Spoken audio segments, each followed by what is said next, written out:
I'd like to call the Plan Commission meeting to order on November 22nd, 2022 at 5:30 PM. Janelle, can you please take roll call? Bertle, Here. Bell, Here. Zashki, Here.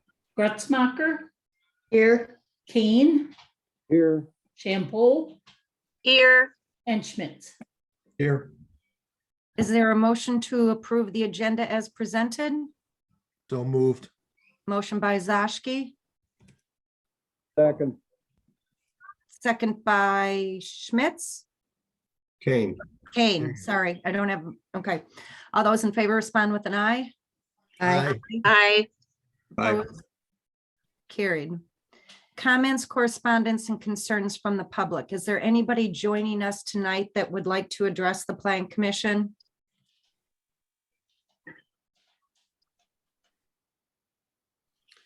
I motion that we approve the October 25th, 2022 meeting minutes as published. Oh, did I skip right over that?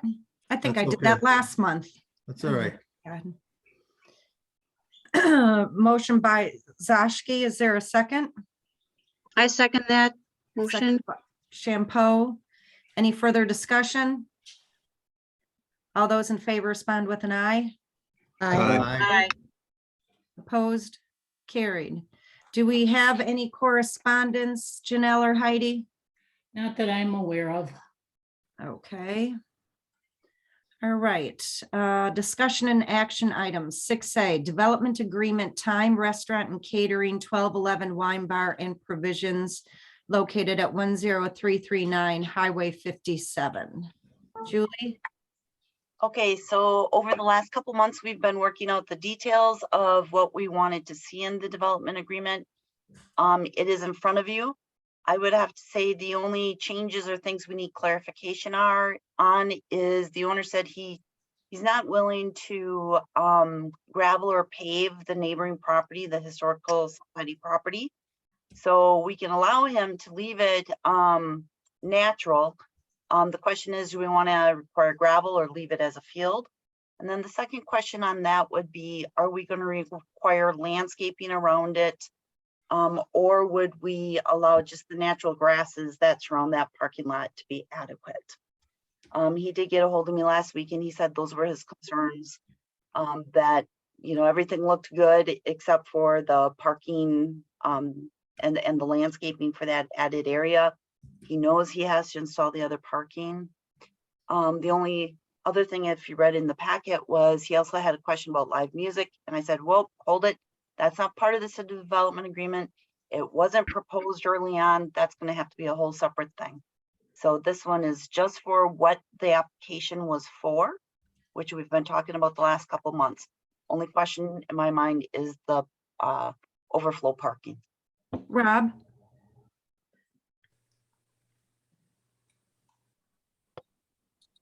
Rob, you're muted. Sorry, Julie, I'm not sure what you meant by landscaping in your commentary, but in my opinion, what you left out from your staff report on page 14 of the packet was what I thought was a key question you posed, which was whether we would require markers to ensure the lot fits all the cars it was designed for, or would we simply leave it as a mowed area, or for that matter, a gravel area? I thought that was an excellent question, which doesn't generally come up if a lot of this type is just going to be asphalted and striped. Thank you. Julie, do you want to respond to that at all? Well, it's really up to the Plan Commission. You know, we have design guidelines. Parking is supposed to be marked. In this particular case, you know, it is an adjacent property. We could consider just leaving it mowed. The question comes up, how do you identify the stalls then? Do you require those concrete blocks out or concrete markers out there to identify the stalls? Do you require signage? Do you just not worry about it? Maybe it's big enough that you don't worry about it. You know, as staff, we can't give waivers on those type of things. Those are the only things that, you know, the Plan Commission can discuss and say, no, you know what, we want it marked, or it's a field, we don't care. But we do have to make some type of decision on those items. So Mr. Radovitz knows exactly what is expected of him. Like I said, on his property, it's pretty clear. You gotta blacktop that, you gotta mark those, you gotta landscape it. But when we come to this other property, it starts turning into a gray area.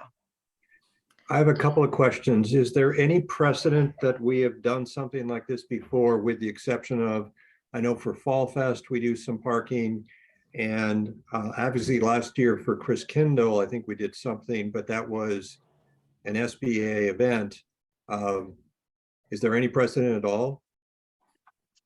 It's not an SBAA event. Right, so have we had any precedents for non-SBA events? You know, the only one I can think of, and it was actually a violation, was we did have somebody who they've had a couple times they've parked on their lawn.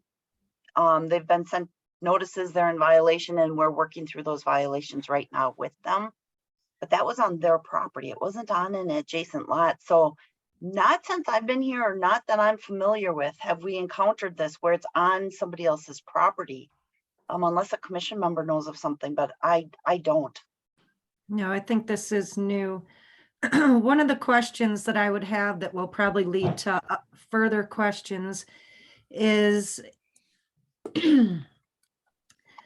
if they are using the Historical Society's property, X amount of space that's basically level, if it is not if the area is not identified in some way, how, I don't know if the Historical Society would be happy if people started trespassing farther onto their property. And if it's not specifically identified, we don't really know how many cars it can hold, if it has the 20-foot turnaround in the center so that cars can maneuver.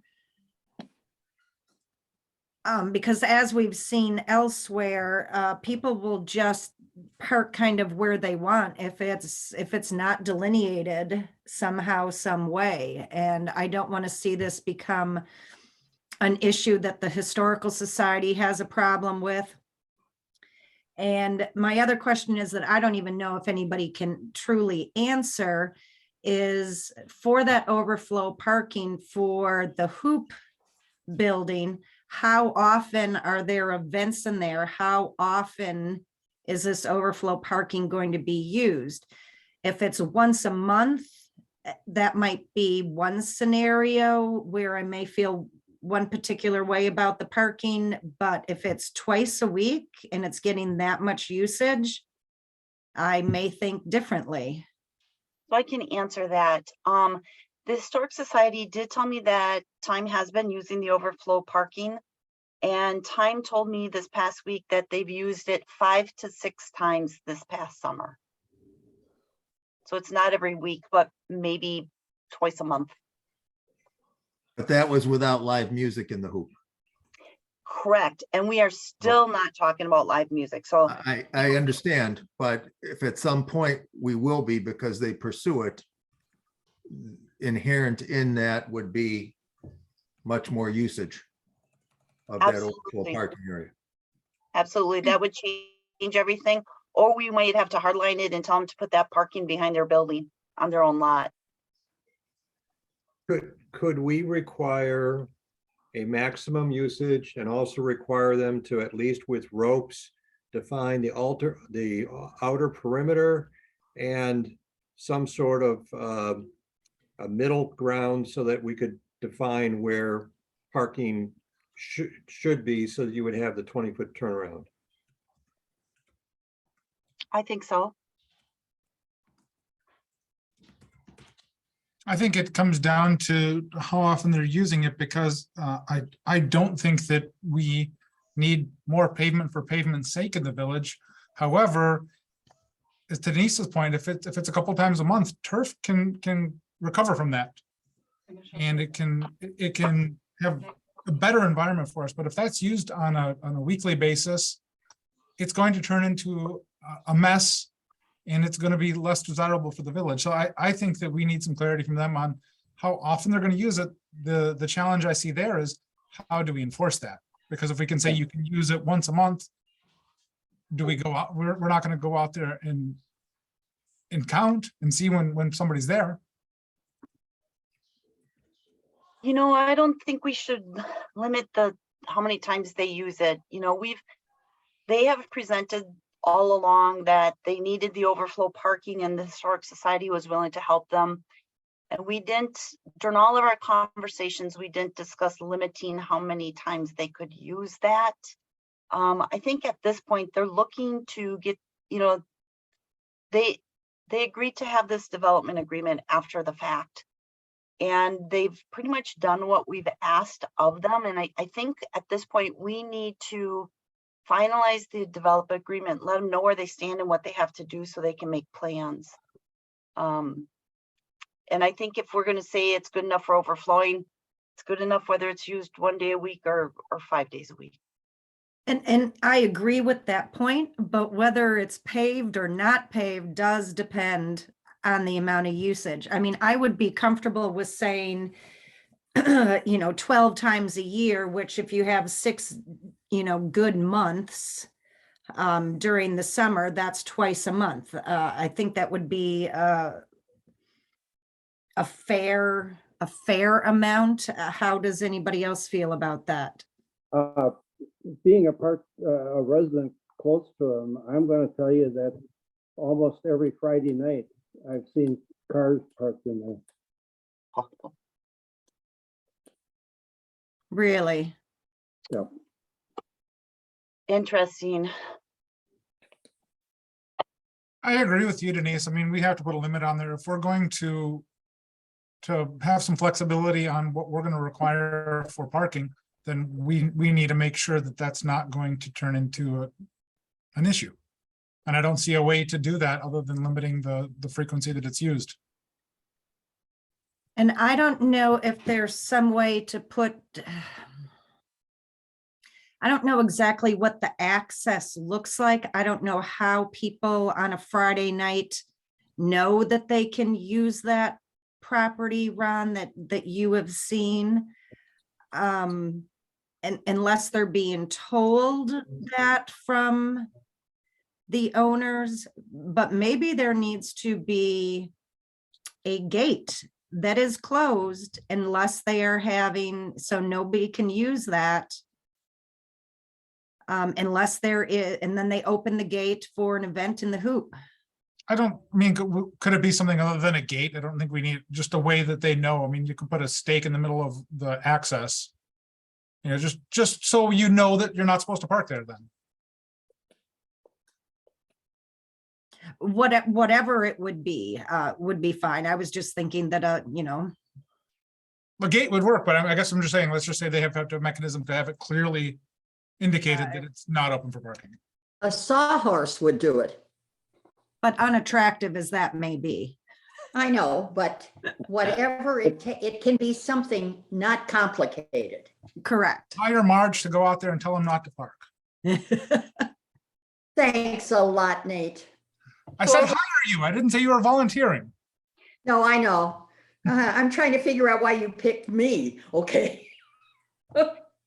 So are we, just to summarize it, so are we saying that the parking lot can be left in the cut prairie grass state with no landscaping, provided it is not used more than 12 times a year, and a barricade shall be put across the entrance to the mode area preventing access when it is not in use for those 12 events. And should the need to use it be more than 12 times, or however we word that, at that point, it is going to have to be gravelled, marked, and landscaped. I think that would be fair. I would also think that whatever type of barricade that they would come up with, I don't know that it would have to come back to Plan Commission, but I think that they would have to propose that to Julie, and Julie would have to sign off on that, so it's not something atrocious.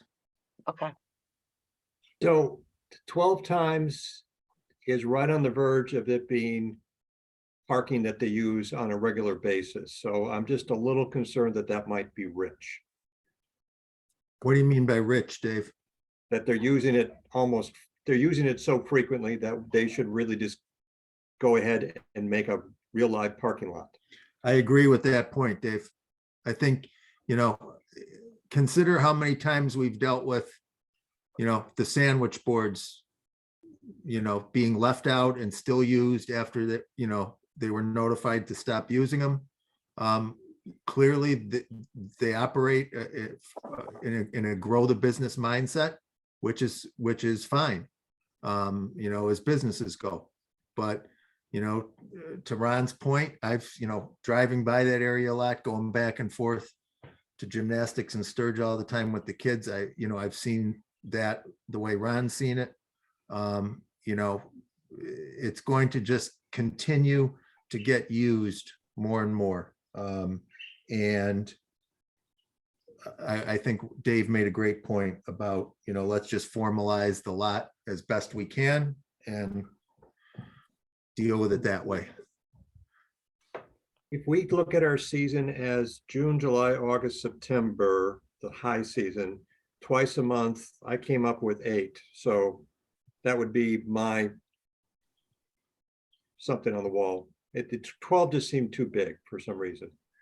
If you gotta gravel it and mark it off and turn it, for lack of a better description, make it a suitable, normal type lot that's at least gravelled and marked off, then however many times they use it is how many times they use it. I'm thinking about it in terms of the grass, the turf's ability to recover. And I can understand your point, Dave. And I think that at some level, if they did it 12 days in a row, it's going to be a hot mess, but I suspect they're not going to do that. I would be comfortable with 8. I'd be comfortable with 12.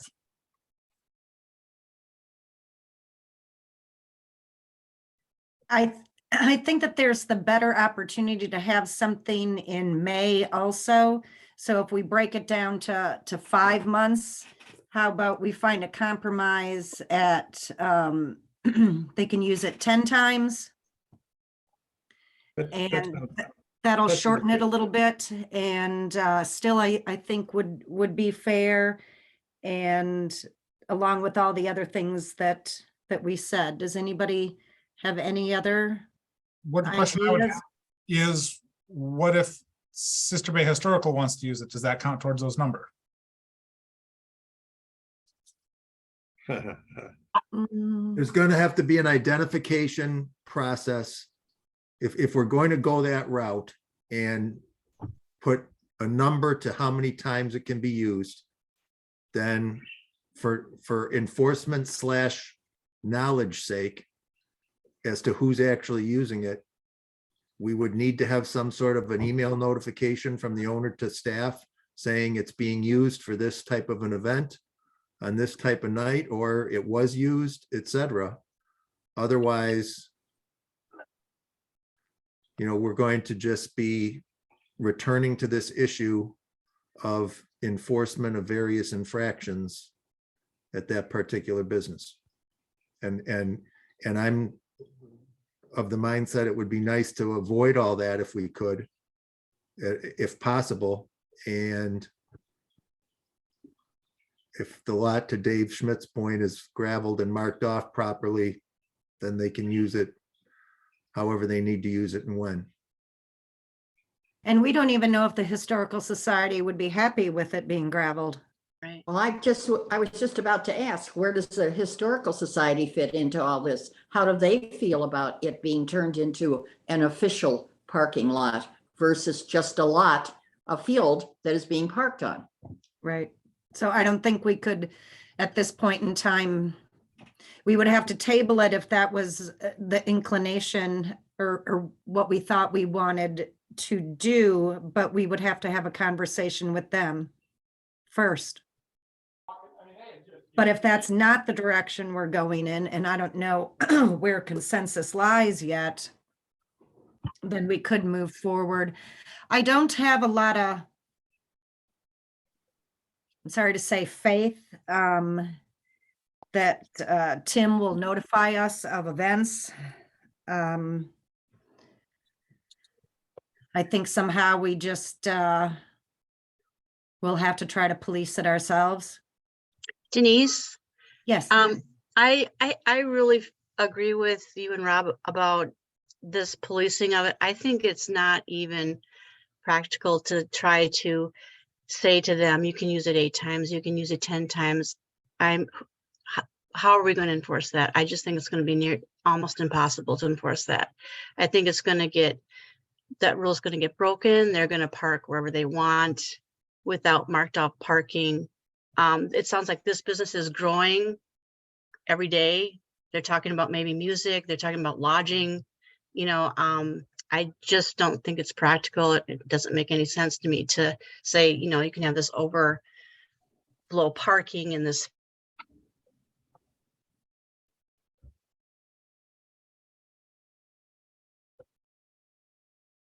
Like we, Gonna help. They're still gonna park there. Okay, You I know, don't know, for about 30 seconds, Patrice, you froze, so I don't know how much of what you just said we missed. okay. I was just saying that I don't think it's practical to assume that they're gonna go by any type of rules on how many times they can park in that overflow parking lot. I think it's gonna be impossible to police that. And for the planning commission or the village board or whoever to keep track of all that, and for them to report when they're gonna use it, when they're not. This is a growing business. They do weddings, they're talking about music, they're talking about lodging. It keeps growing, and it just doesn't make any sense to me that they're gonna only use it like 8 or 10 or 12 times. And again, we do need to talk to the Historical Society on how do they feel about putting gravel on their property and all of this, but I just don't see it. I don't think you can limit how many times people can park there. Yeah, I agree with Patrice. Either it's a parking lot or it's not a parking lot. And if they have the parking problem, to me, to put the parking on someone else's property, that's just strange to me. They have space to park on their own property in back.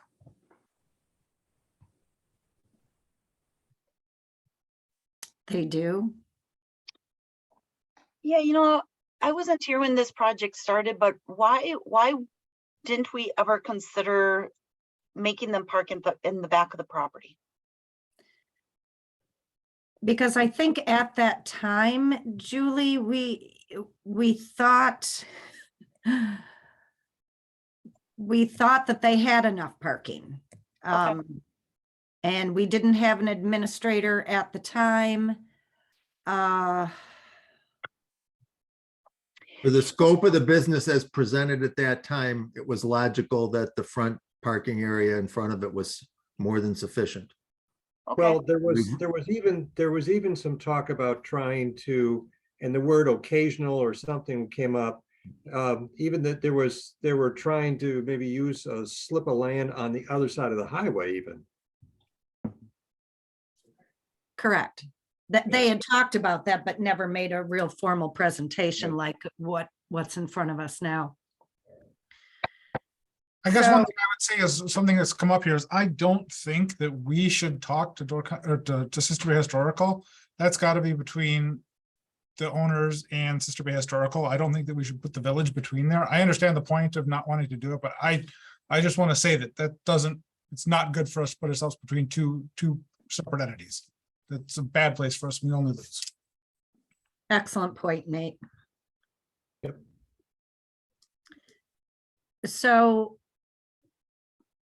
I still don't have any idea. Is there consensus that we will allow it to remain grass and limit it and barricade it? Is there consensus that we want it gravelled and therefore we need the historical that for them to have conversations with the Historical Society and the Historical Society to sign off on that? Or is there consensus that with this continued growing business, that they just need to come up with a parking plan on the back of their property to keep all their people on their own property. We have three options, the way I see it. I And guess I would, for limited use, I do, and I understand the issues with enforcement. I hear what you're saying, Rob. I also don't want to see a whole bunch of paving or yet more parking spaces that are going to be predominantly empty. I mean, I understand in peak times they will get used, but if you think about it, the life of a parking space is the vast majority of the time it's sitting idle. So it's going to be pavement that whole time. So I can overcome the reservations I personally have about the enforcement issues and saying that we could up to 10 times a year, I think is a reasonable number. That's what I would advocate for. Can we all, I'm with you on that. Can we also subject this to a review next year after 12 months? that's a great idea. I like that. Patrice, out of those three options that you have, grass, gravel, or on their own lot, which are you leaning towards? I really think it's their business and they need to provide parking on their own property. Okay, Ron? I'm split between 1 and 3. Okay. All I right, think I'll it's give, got to be on their own property. okay. Rob's on their own property. Marge? On their own property. Did I get everyone? 1, 2, 3, 4, 5, 6, and me. I'm split also. Between the grass and them being on their own property. So. I think the great point that was made by Julie a little while ago was, you know, why it was never presented, or was it presented at the beginning about having parking behind there? And one has to question that the future potential for growing the footprint of that business is backward. And the insistence or the direction or the desire to continue using parking across the road that belongs to the Historical Society seems to go hand in hand with not, you know, if their business keeps growing and they're going to, as Patrice mentioned, as others have mentioned, they're going to add additional things and have to expand or choose to expand their business. They don't want parking back there because they want to possibly expand the footprint of the business back there. And then if that happens, it's just going to mean the quote unquote overflow parking becomes even more integral, used, etc. So that's part of where I'm coming from in saying I support them figuring out how to take care of the parking on their own property, because in essence, it would drive them to formalize some serious plans about the footprint of the growth of the business as well. Denise, I think there's consensus. Nobody likes to. Correct. I was going to say, so there were 2 people that were okay with it on the grass and 2 people that were torn with grass and on their own lot. So I gave those each halves under grass. So there's like 3 votes for grass and then 4 votes total because of the halves of Ron and I for on their own. So I guess that, and no gravel. So I guess there is consensus or a majority to have it on their own lot. I think if they are growing the business, then we are creating a situation for the Plan Commission just for more problems in the future. So let me go back to the packet.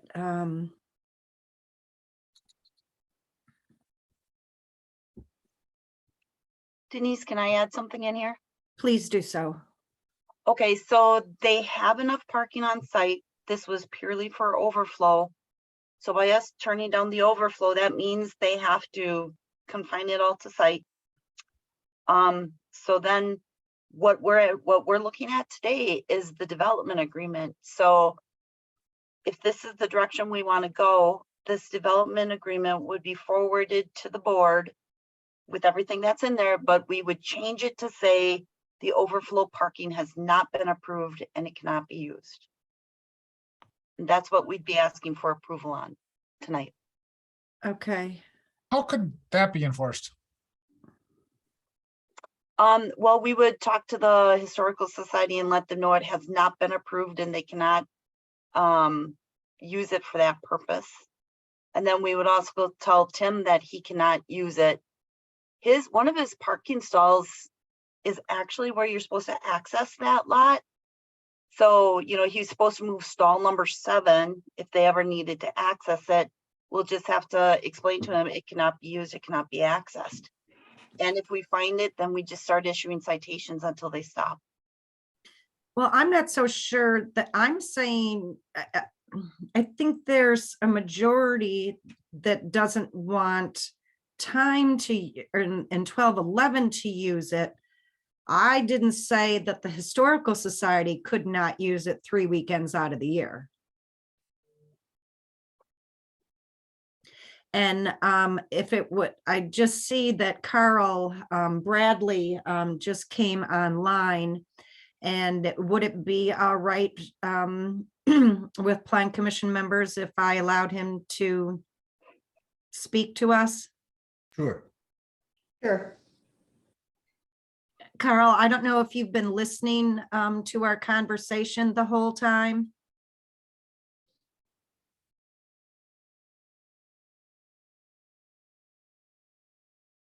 And if you'd like to ask us any questions or if you have any comments.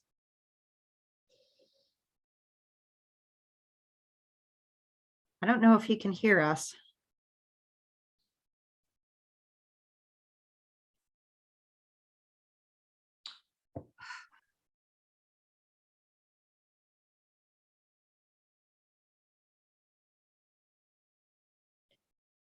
Okay, well,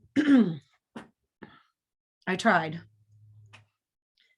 So then we would want to make a motion to approve or to recommend to the village board that we approve the development agreement as presented with the deletion of utilizing that parking for overflow. Is that correct, Julie? Yes, Does somebody care to make that motion? I so move. Motion by Gretzmacher. Is there a second? I second the motion. Second by Champeau. Any further discussion? All those in favor respond with an aye. Aye. Aye. Opposed? No. Motion carried, 1 nay. Okay, I'm sorry, was that Nate that was opposed or was that David? Nate. Nate. Nate. Okay.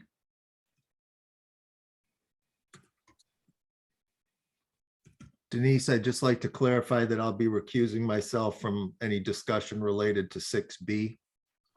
Okay, thank you, I Ron. will also. And Ron Kane recusing, okay. Agenda item 6B, building design review bed and breakfast at 2374 Parkview Drive. I talked to Julie today. And before we have the bigger discussion, I know this is just kind of a preliminary meeting to see how the Plan Commission feels about it. But I looked up bed and breakfasts under the Wisconsin state statutes. And I'm going to pull it up here and read it directly from it. It's chapter 9701, 1G, and it's 1GE. A bed and breakfast is defined as it was originally built and occupied as a single-family residence, or prior to use as a place of lodging, it was converted to use and occupied as a single-family residence. With that in the statute, it does not say that you can build a brand new bed and breakfast. Julie and I talked about it. We also looked up DATCAP chapter 73, I think it was. We looked there for other determining factors, really didn't find anything more specific. So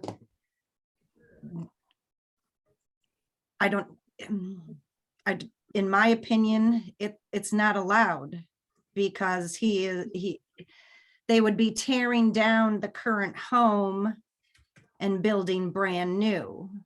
And that is not what state statute says. Well, one of the things that Denise and I had talked about too was, at this point, Villius, he hasn't said it's brand new. He's, considering should he actually add on. And the statutes are unclear on that. Like Denise said, they say you cannot build for the sole purpose of building something as a bed and breakfast. It has to be a house you convert, or a new house you later convert, but it can't be built as the bed and breakfast. But it's unclear as to what you can do when you have an existing home. At what extent can it be remodeled before it becomes a violation of the statutes? And that's one thing we couldn't find anything in the code on. So, if you're adding on, doubling the size, is it still compliant with state statutes? We don't know that. I think one of the things that I said to Julie is that there is a point of common sense. And I think this would be more than doubling the size. It's also 3 stories, much, much larger footprint. And I look back to, I think it was the state changed the criteria, but years ago in the zoning code, if you had a non-conforming structure and it burned down, you could not rebuild it if it was going to cost more than 50% of its valuation or something. And we did deal with that for many years, and then that went away. I can't remember what act or what bill that was, but I kind of pulled that up out of my memory, as this goes way beyond remodeling. I mean, there's no way with the plans that we see today that this could be a remodel. Right. The one other thing I talked to Julie about, excuse me, is on page 1 of the zoning code, under statutory authority and purpose, section 66.0105, interpretation. In their interpretation and application, the provisions of this chapter shall be held to be minimum requirements and shall be liberally construed in favor of the village, and shall not be deemed a limitation or repeal of any other power granted by the Wisconsin statutes. So that means the village gets a nod. So I'll let Julie do the rest of the talking and then hear other plan commission members' ideas, thoughts. Yeah, when Villius and I talked about this, the discussion was, would we approve the design? He was really looking at the design, which is the going away from your standard rectangular shape doing 3-story in that area, which is allowed by code, you know, and then the type of floor areas that we have. That's why this was actually put on the agenda.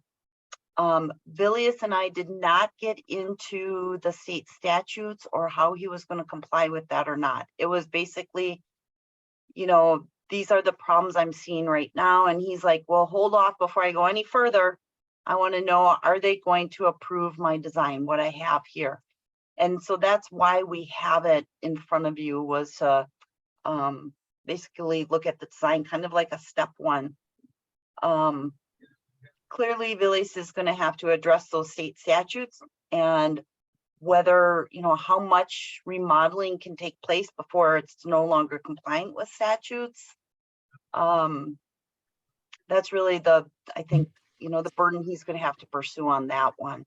I don't think we would dig into that. So.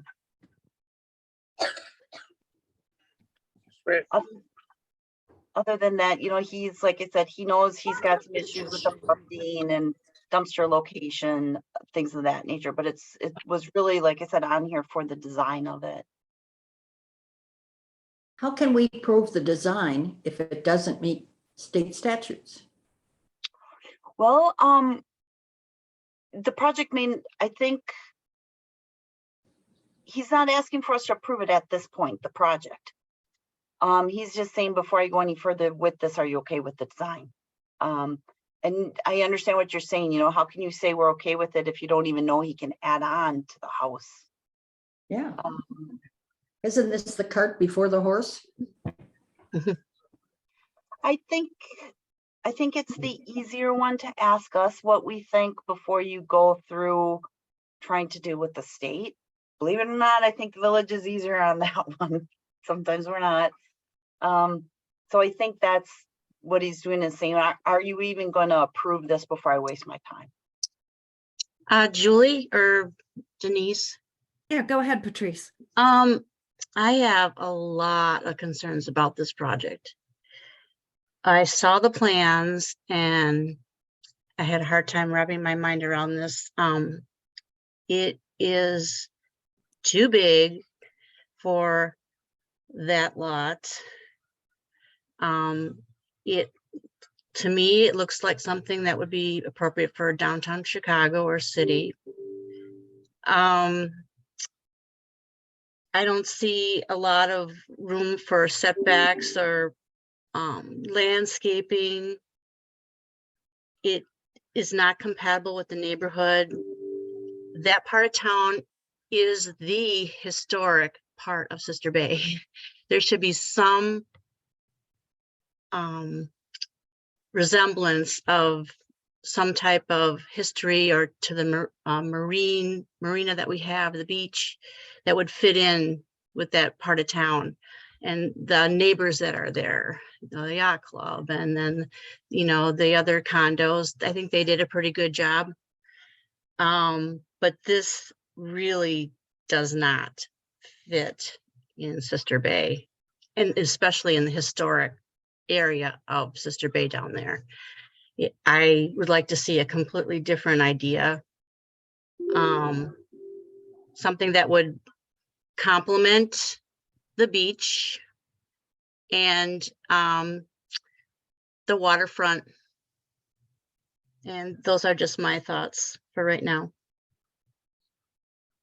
Well, if we want to start, you know, digging into the plan itself, I also have all kinds of questions, things that simply do not make sense to me. So I don't understand why there's owners' rooms on the first and second floor and the whole third floor is for the owners. I don't understand why there is 5 kitchens. And that's not usually in a bed and breakfast. There is one main kitchen. There's a dining room in which you eat your breakfast in. The breakfast area is in the lobby with a 3-foot door. You can't put a dining room table in there to eat breakfast, to be served. It looks much more like it's designed as a VRBO, not a bed and breakfast. And I see no laundry facilities unless they're just not drawn and they're in the utility rooms.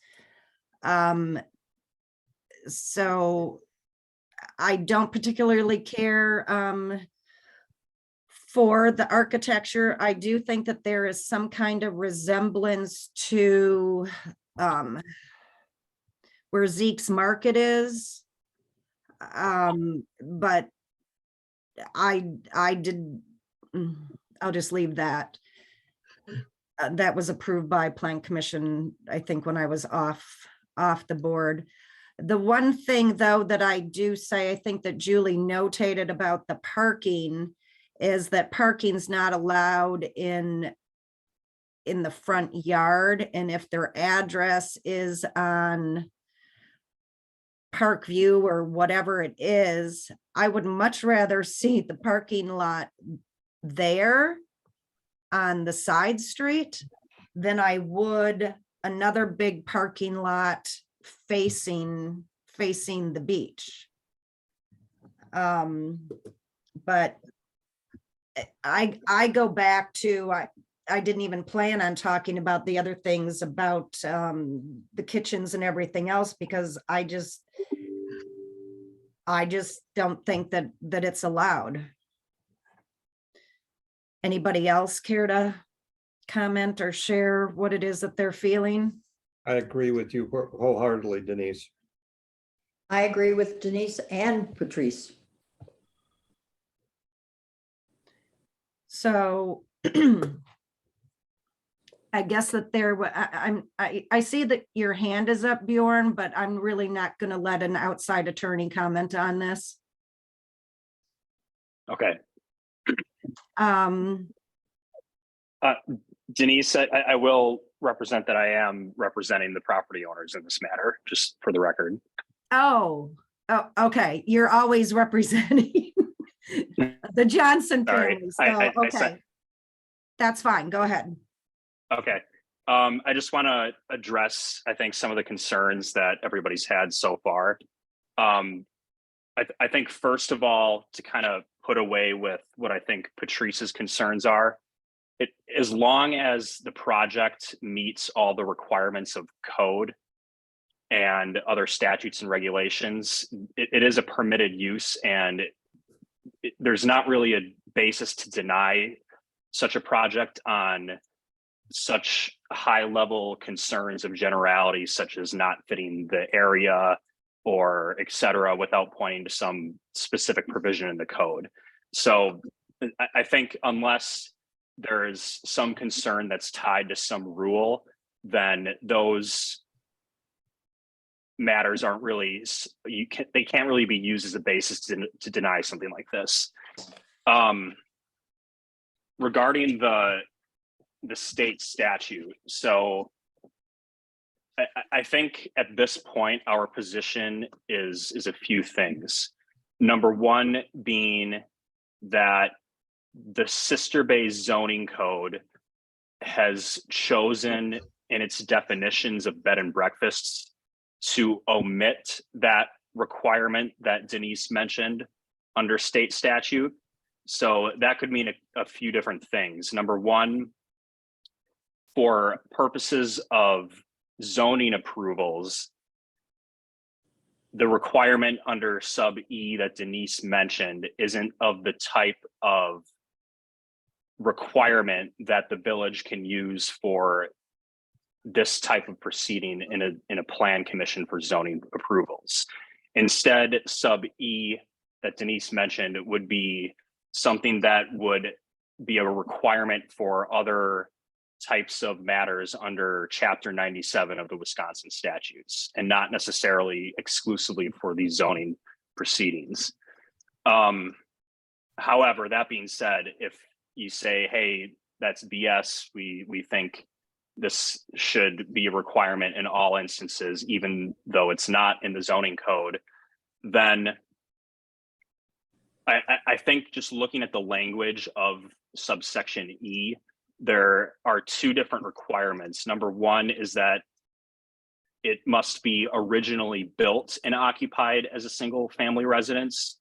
And then the other requirement via the use of the word or says prior to use as a place of lodging was converted to use and occupied as a single family residence. So I think looking at that second requirement, the interesting thing to note there is that there's no mention of the building or anything that was built, but rather that that particular project or property that we're talking about was at some point converted to be used as a single family residence. So that being said, even if sub E applies, I think this project would meet that requirement because it was converted to be used as a single family residence, but it's just not the exact building or structure in this instance. So I think the concerns over the structure, and whether or not this can be turned into a bed and breakfast, that's more pointed towards the first half of sub E, that it was originally built as a single family residence. Whereas in this instance, we would be invoking the second half of sub E, which is that it's simply just at some point in the past, the property was converted to a single family residence as it is right now. But it wasn't, Bjorn, it wasn't converted as a single family residence. It's always been a single family residence. Yes. Yeah, that's true. But the fact that it still was and still is a single family residence still shouldn't be some changing factor. So, I mean, for example, under that theory, all we would need to do would be just to convert it to some other type of land use and then convert it back to single family, and then the green check marks are there. So if just pure convert. Isn't that manipulation? If we know what the true intent is, isn't that manipulating the statute or the words or our zoning code? I mean, that seems a little unethical to me. No, I don't think that's what would be happening under that instance. It would just be to satisfy the requirement of your theory of that reading of the statute. And I think if just converting it to single family residences was that requirement, then all you would need to do would just be to flip it back to meet the words of the statute. So I don't think there's an ethical issue there. It would just be under that theory of the statute would be to just by the requirement that it was converted at some point. So how, explain that to me. I hear the words that you're saying. Mhm.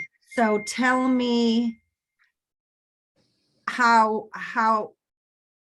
that would work, very specifically. How would that work, what you're saying? So it's a single family home right now. So then what happens? That's correct.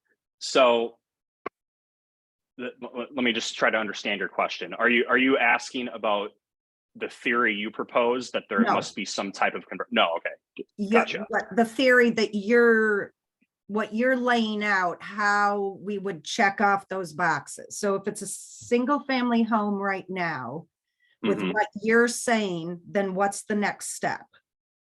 So the next step is whether or not. So there's not necessarily like a step-by-step process here under this theory, but it's just that at some point in time, whether or not this was used as a single family residence.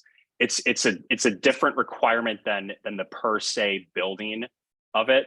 It's just that whether or not the property at some point in time was used as a single family residence. But again, like I said, this is only in the instance if sub E applies to these types of zoning projects in the village, which I think we submit at this point that's not a requirement here, because the Sister Bay zoning code explicitly chose not to include sub E in its definition of bed and breakfast. So, and again, as you pointed out as well, the Wisconsin Administrative Code under DATCAP also does not have sub E. So for licensing purposes, and even if you go to DATCAP's website, the definition of bed and breakfast does not have sub E there. So that tells us that sub E isn't just a per se requirement for all bed and breakfasts in every instance, but just for the requirements of anything under Chapter 97 of the statutes. So I think for the Plan Commission's purpose here is the follows. Does it meet the definition of bed and breakfast under the zoning code? And if so, then we can proceed. I think if there's some other requirement under Chapter 97 that would be imposed on this project, then I think we would have to look under sub E and see whether or not sub E would have to apply in this instance. So at this juncture, our position is that sub E cannot apply to the Plan Commission's consideration of whether or not this is a bed and breakfast establishment as defined under the zoning code. So, and I know you pointed to that first provision of the zoning just the entire zoning code, but that's not really applicable here as just a catch-all. It's more so, I'm just bringing it up here. I'm looking at the code. Page 1. Yeah. And while you're looking for So- that, I'm just going to say one thing that you said. You referenced the property as a single family home. The property is the property. It's the structure that's a single family home. It's not the property.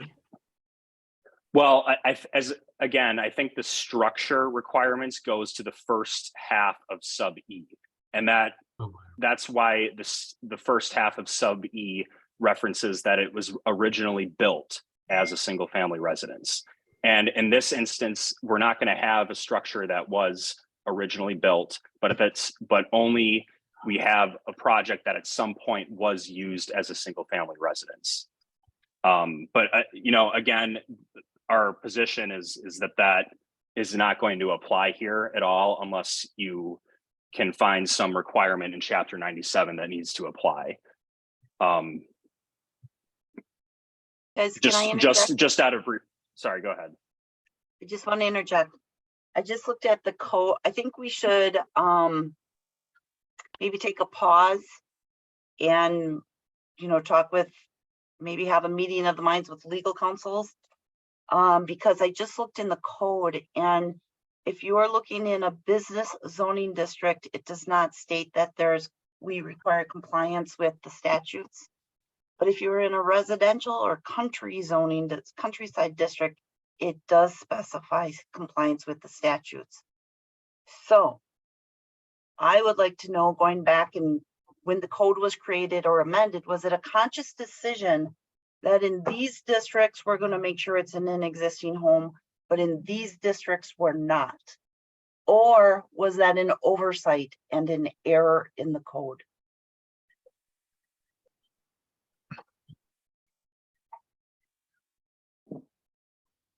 Does that make sense to everyone? Yes. Mhm. Yeah, I Yeah. think so. So Julie, do you want me to reach out to Randy, or how do you want to go about that if you say that legal counsel needs to confer? Yeah, Randy's on the call right now. Randy, do you want to just comment and maybe give us some input on? I would rather Randy not comment off of the cuff. Okay. Actually, This that's point- not Randy, that's Tom Nesbit. Oh, okay. All right. Yes, Piggly Wiggly. Good. I'd like to make a motion that we table this discussion until we can confer with legal counsel. I second. Motion by Bell, second by Gretzmacher. Any further discussion? All those in favor respond with an aye. Aye. Opposed? Motion carried.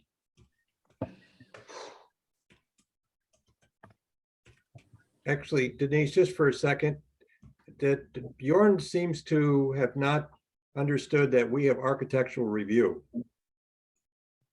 Yeah, architectural review, we have a lot of leeway Um, That's not what he thought, so he should be Yeah. reminded of that.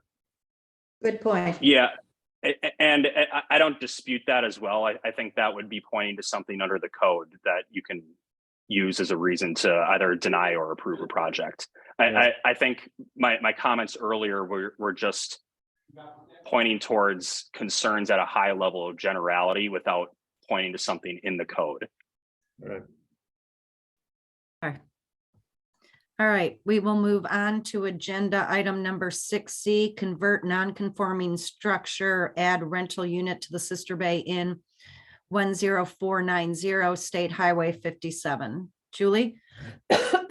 So, the property where the Sister Bay Inn sits used to be an orchard, and on there is what I call a picker shack, where you would have the migrant workers would stay when they're working in the orchards. It's really the only, I think it's the only historic structure left on that property, but the owner would like to remodel that and rent it out. He has enough green space, he has enough parking. To add another unit, however, does take plan commission approval. And then the structure is non-conforming because it is too close to the lot line. And to convert the use of a non-conforming structure takes plan commission approval. So I have provided a photo of the building in question. You can see the location of it. It's, you know, pretty close to the lot line. But for those, the only reason why he's here is because of those two things, which is adding a unit and then converting the non-conforming, I shouldn't say the only unit, and then converting the non-conforming structure. Everything else should be okay. Everything else should meet the code. I haven't found issues with any of the other factors of the project. Is it plumbed? It would, he'd have to add the plumbing. It would be a remodel, so. It would So be- how is sewer and water coming in there? And is that a continuation of a dead end sewer and water line? I don't have the sewer lateral map in front of me. I'd have to get that from Public Works. If Vilius or his attorney's online and knows that answer, they could add that. Okay, Vilius? So I did have Village come out and look and find the lines. Actually, the lines of sewer and water are running right under the building. And the building was plumbed. There is some plumbing, but as you know, Voyager Inn, that property used to be on wall and not public sewer. So it was disconnected once Village hooked up the motel to their sewer and water. So to hook up that building to sewer and water would be easy because sewer and water is going straight to the other building and it's going underneath that building. So, okay, we didn't get sewer and water till 1972. So the pipes that are running under the Pickers cabin is the old piping from the well? No, that pipe was run for the office building because office building was renovated in 1997 to be a living quarters of the owners as it is right now. So I don't understand how there can be sewer and water pipes under a Pickers shack that has been there previous to 1972. I'm talking about plumbing inside of the building, not under the building. You just said that there was the sewer and water went under the building. That's what I heard. That's the sewer and water line going under that building, going to our current living quarters. They have machinery to run it under. That's why I asked Village to come in and look for it. And they did determine that's where the lines are going. So that was put in after the building was built. I'm not sure 100%, but that's what I was told by village. That's where sewer and water is running. It could How- be that at some point that building was moved. Maybe. I don't know how it was done because I wasn't the owner of the property at that time.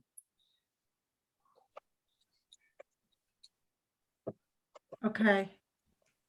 Um. mm.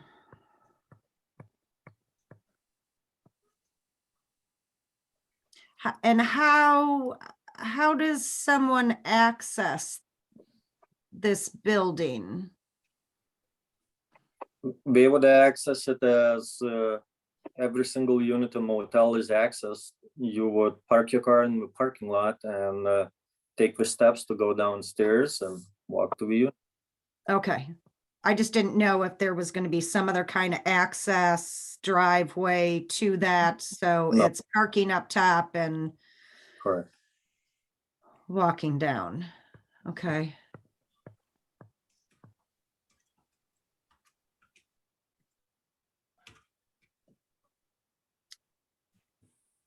I guess I would like to, before making a decision, I guess I would like a report from our DPW on the sewer and water, on how this would happen. I think a lot of times in the past, and I think we're consciously trying to change this, is getting sign off from sewer and water before we are approving a project. Instead of us going through all of this work only to find out then that there is or isn't a problem. And so I'd like to hear from our DPW with a written report. And so I would make a motion. Well, no, I won't make a motion. That's how I feel. I would like to make a motion to table until next month until we can hear from the DPW. I don't know how anybody else feels. Maybe you'd feel differently. I'm okay with waiting. Vilius? The only thing I want to add, it's not a big building. That building would be kind of like a motel room. So we are not looking at big house adding to the sewer and water. So I don't think it would have too much of the influence on the system. It's about 300 square feet.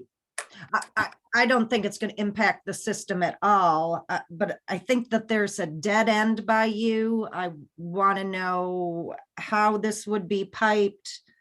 If our DPW will sign off on it. Will it be looped back into the system or just another farther extension of a dead end? That would be my concern. The way I was thinking that it would be add on to the same water and sewer line, which is going from our residence down there. So that's what I was thinking. And it's just a nice building and historical building, which we want to save and we don't want to just let it rot. Sure. without- Anybody else? Table until we hear back from the DPW. Is that a motion, Nate? Yes, it is. Motion by Bell. I'll second that. Any further discussion? All those in favor respond with an aye. Aye. I, Opposed? Motion carried.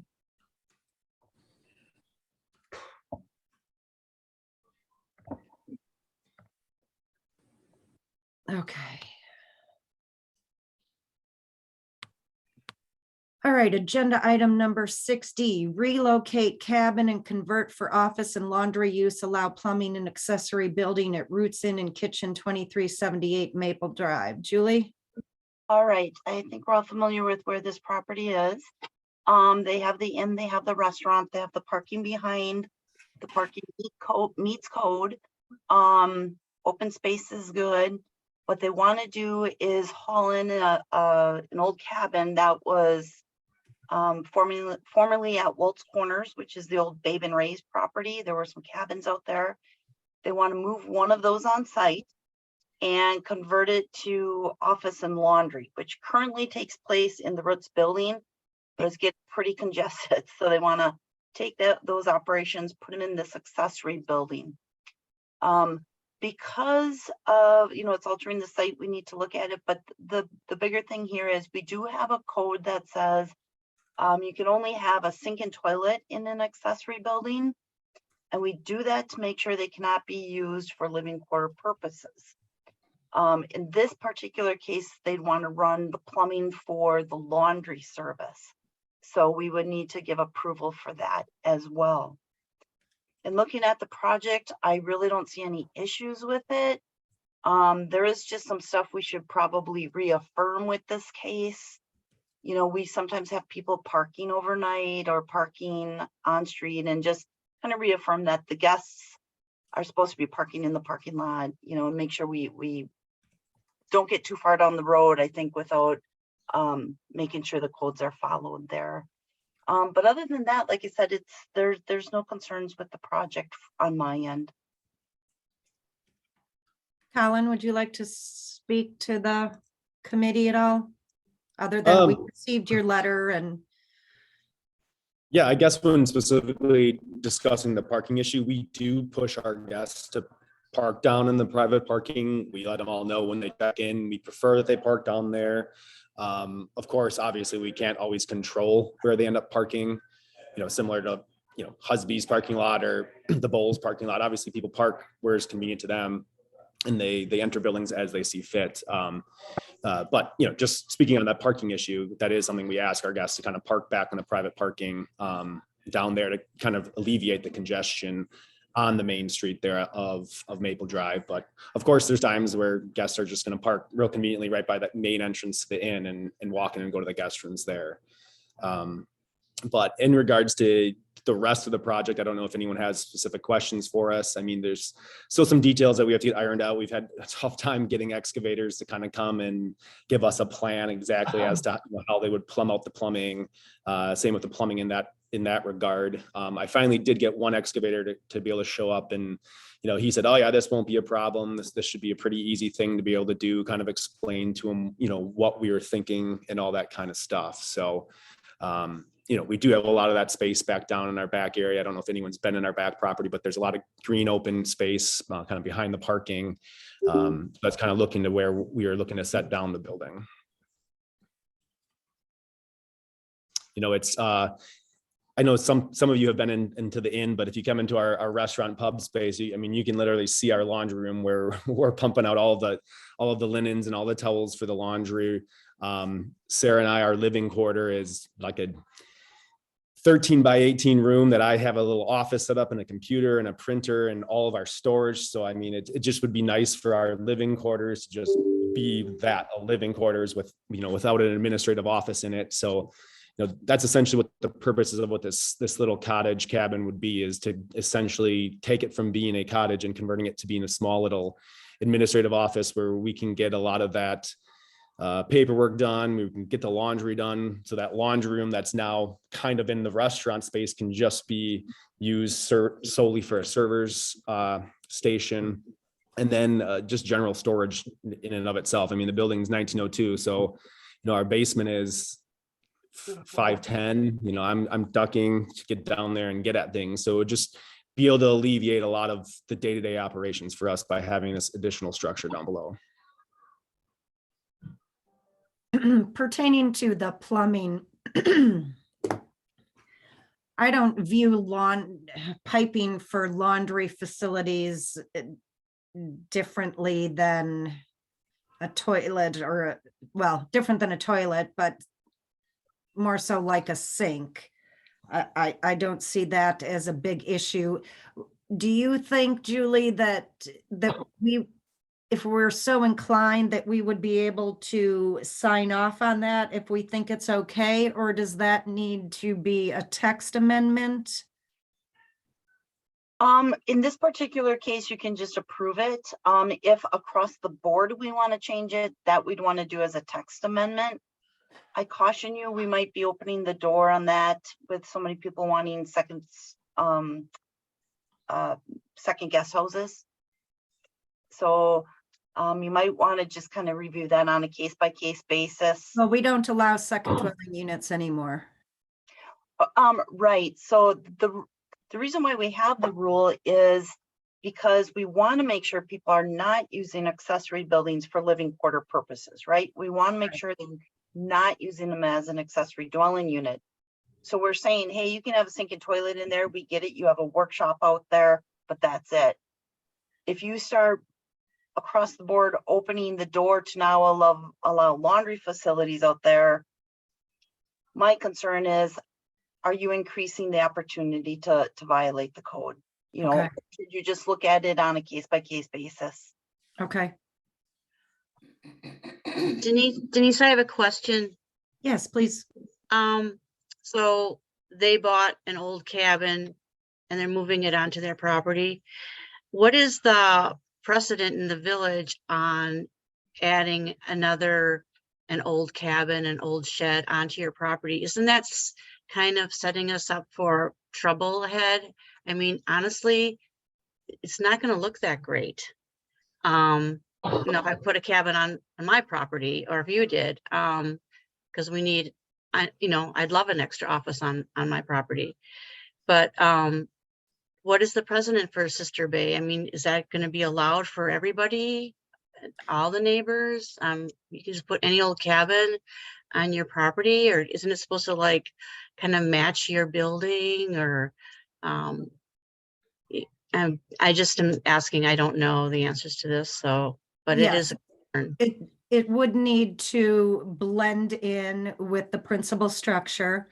I view it not any differently if they would have built an accessory structure, like I have a garden shed on my property. I view it kind of the same way, whether you build it or you move something on your property. It's kind of one and the same, as long as as long as they meet the criteria and they are, it's compatible. I think this was before you were on, when we had that moratorium, and I think we changed the verbiage pertaining to accessory buildings, and we talked a lot about it being compatible, that whatever it was. I remember Rob had a lot to say about that, correct, Rob? About that verbiage? Yeah. Okay, so we would have to look at what their intent was. I know Julie, there's a picture of it in our packet. And so we would we require a development agreement on this, Julie, I would imagine? Well, that was one of the questions I had in my staff memo. I think you should, because this property is they tend to do things pretty good, but the reality is we still need that guarantee in there to make sure it does get painted, that it does match, that we do have those restrictions. So I think we should have a development agreement. We can get that before the board at their next meeting, and he can have his approvals by the end of the year. Okay. Any of you know me, I'm pretty OCD on things matchings, and Julie actually did send me an email on this. Yeah, the intent is for, we're taking an old wood log kind of a cabin and matching it to an old wood 1902 sided building. We're going to have the colors match exactly, whether we go with the black theme for the pub restaurant side or more of that, blue gray pewter color for the inn portion, whatever ultimately, you all think looks great, or, we propose to you, it's going to match. It's going to look the same color. It's going to look like an extension of Roots. We want it to look exactly like our main building does. Okay. So that definitely would not be a problem. Okay. Anybody else have any other questions? I would just follow up Julie's point about moving forward in a case-by-case basis about making sure we're not opening doors to potential living quarters in a second building on a property. Colin and Sarah are stating, you know, they would be moving the laundry out to this new building and not having laundry service inside Roots anymore. In my opinion, if we're serious about on a case-by-case basis in the future, as Julie mentioned, ensuring that laundry being relocated to a second building would be and that the second building becomes the sole laundry source, would encourage not having alternate people living in there if the people in the original dwelling need to use that second building for their own laundry. The chances of them renting that out as a self-sufficient dwelling, to me, would be a lot less. So to Julie's point about, you know, looking at this down the road on a case-by-case basis, I think we need to not, if we're going to let somebody move laundry to a second building, then that has to be the only source for laundry out of the two dwellings. And that can all be notated in the development agreement. So, and just an FYI, Colin, the Plan Commission, or is it Parks? I can't remember. The village is moving in the direction of not having overnight parking in the village and additional signage being up. Just so you know, that may be coming your way up top. Sure. So the motion that we would need would be what, Julie? Well, if you're okay with moving this forward to the board right away, it would be to recommend to the board a development agreement approving the relocation of a structure onto the property, conversion of the use to office and laundry, allowing plumbing for laundry facilities. And then the development agreement would have to contain specific language regarding this being the only laundry accommodations, or whatever the right word is, on site. We'd have to condition the paint and the siding, etc., and the parking that we talked about. Okay, but we wouldn't be recommending to approve, we don't even have a development agreement in front of us tonight. So that would be next month. So what do we need tonight? And that's what I was asking. Do you want the development agreement to go straight to the board or come back? So if we come back, that's fine, if that's what we want. So So what you would do today is just tentatively approve it. So he knows that there's some assurances that's 99% going to get granted, as long as we can get that development agreement approved. okay, so then I would make a motion that we proceed with a development agreement for Roots on moving a cabin to their property for laundry and storage usage. And And office use. An office. Motion by Berto, Second. second by Bell. Any further discussion? All in favor, respond with an aye. Aye. Opposed? No, Motion carried. Shampoo, a nay. Okay, see you next month, Colin. All right, thank you.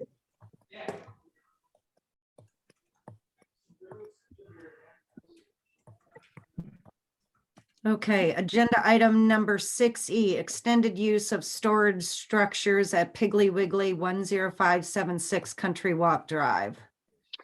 Alrighty, so Tom at Piggly Wiggly last year received approval for 2 storage structures outside the store. You have a picture in your packet, and they were used to put bottles of water in, is my understanding. So they went through so much water, people could just grab it, pay for it. The condition on that permit, though, said that he could only do that from May to October, and he'd actually like to continue to use them to the end of the year to put wreaths and garlands and things like that in that he currently has for sale. Right now, that stuff is unsheltered. It gets blown around. Sometimes it blows off. So putting it in here would actually help protect it, make it a little easier for the public to grab. And then by December 31st, he would be done using them. I wasn't hot on the structures to begin with. The store was just remodeled, expanded. They have a big entrance that I don't think they utilize to the fullest. Why can't they use that space where, not where the shopping carts are, but on the other wall? And, you know, put all of their wreaths and stuff over there. They Denise, I'd should like have to clar- everything in-house. Rob? I'd just like to clarify one thing for everyone regarding the staff report on this that mentioned there have been no reported concerns or complaints about the shelters. In the absence of an administrator at the onset of the season, when the shelters were beginning to be used, there were some issues, including photos that got forwarded to the village with concerns about the fact that the shelters were not flush with the wall of the building, but were way out in the sidewalk, causing people to be in the parking lot when they were looking at the items in the shelters. In the absence of an administrator, as Denise, you may recall, as you and I talked through that, I said I would go ahead and talk with Jay about that, and Jay Kita was very proactive, immediately moving them back to proper positioning once I referenced the fact that, you know, they were, you know, people were mentioning that they should be flush with the building. So I would be fine with continuing the use of it as long as those shelters do stay flush with the building and people looking at and then taking out merchandise and going into the store to buy it are not standing on the asphalt of the parking lot or the driving area as they're doing it.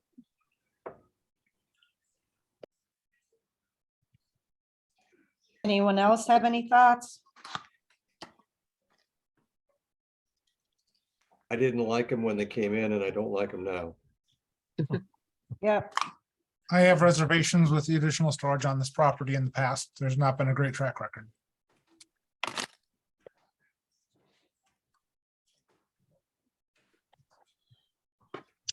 I'd like to agree with Denise about they should be putting all their things for sale inside that big, huge lobby they have.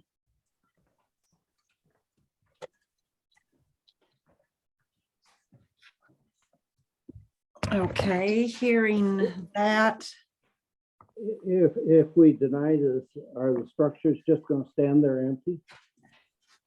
Yes, they'll stand there until May, when they'll be used again for water. So when they were first approved, we did not tell them that they had to remove them over the winter? No, Well, that was an error. No. Just to move things along here, I will make a motion to deny the extension through the end of the year. Motion by Berto, Second, Second. second by Bell. Any further discussion? All those in favor respond with an aye.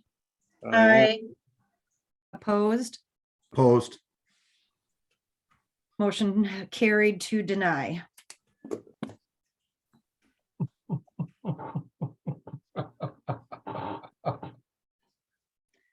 Agenda item number 6F, CSM preliminary plan for Lundquist at 2530 Highway 57. Julie? sure. Okay, so this property actually, the owner wanted to split the property. Went to the ZBA, Zoning Board of Appeals, and they said, you don't have a hardship. There's no reason why you have to run that lot line between your two buildings. Run the lot line around the buildings. So that's what he did.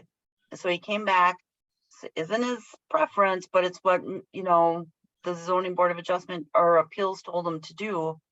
So what you have before you would be how the property would be split. This would be the proposed CSM. You'd have the house on the front lot or the lot that's on the highway. You'd have the garage and the shop and the tower on the back lot. And then the garage, the shop and the tower would be accessed over an easement across the home lot. So they are looking for, I guess, comments, conceptual approval. This will have to go to public hearing, and it then will need final approval by the board. Where is the easement on the house lot? If you look at the right-hand side of the property, there's like a dashed line. That's where that tower is accessed right now. Right, on the back property behind the shop, where, right? Well, no, right now to access that tower, they come in off the highway and they drive along, or they go in along the east line or the right-hand line that you see Okay, back to the tower. So whoever buys that second lot and needs access to those shops and garage, they would use that same easement. but that's not what I'm sorry, Nate, but that's not what page 62 says.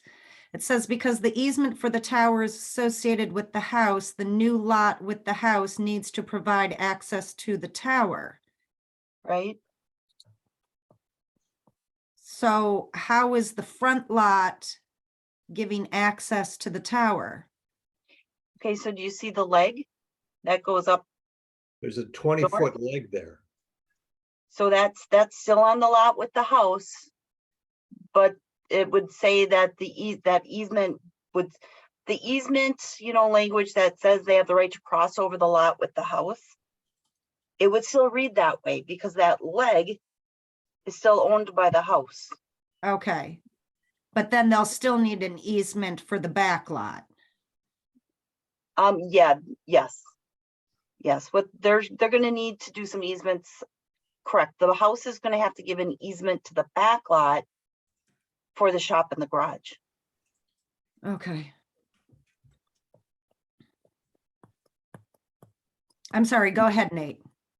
I see an issue when they're putting the guy anchor across the property line. I think that guy anchor's got to be contained within the tower property, because that is vital to that tower's operation. Without that, it'll fall over.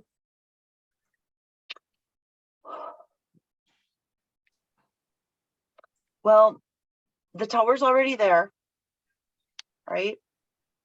The shops are already there.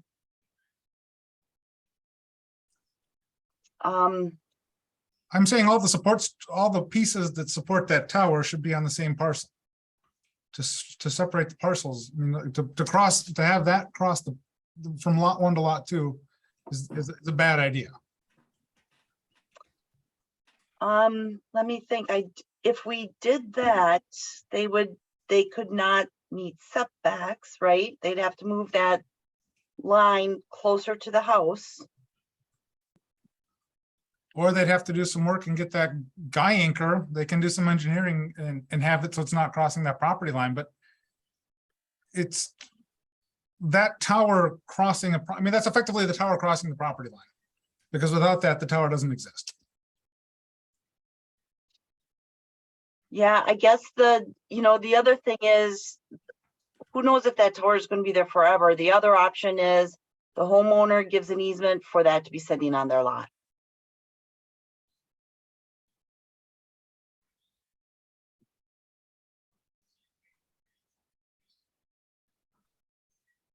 For the guy wire to be on their lot. So you have two entities that would be involved that could get messy. At least 2 entities, Yes. probably more than that.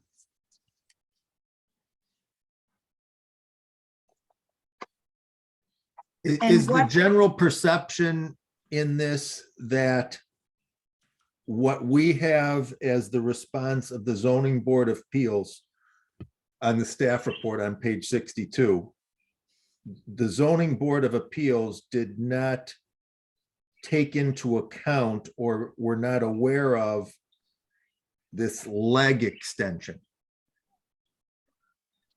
Or were they?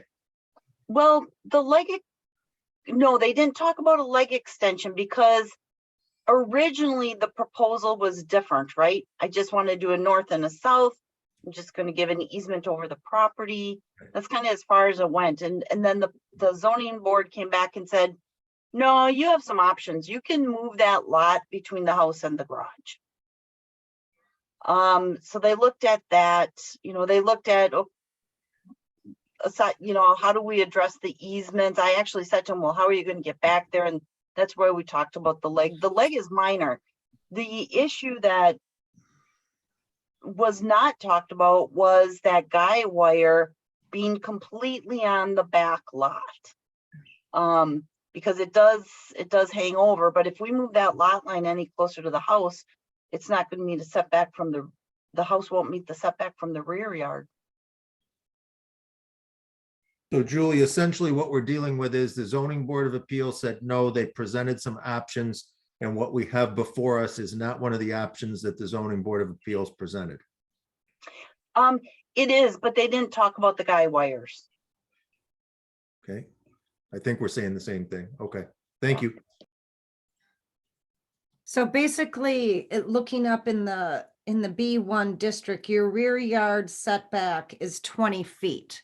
It's currently showing 22.9.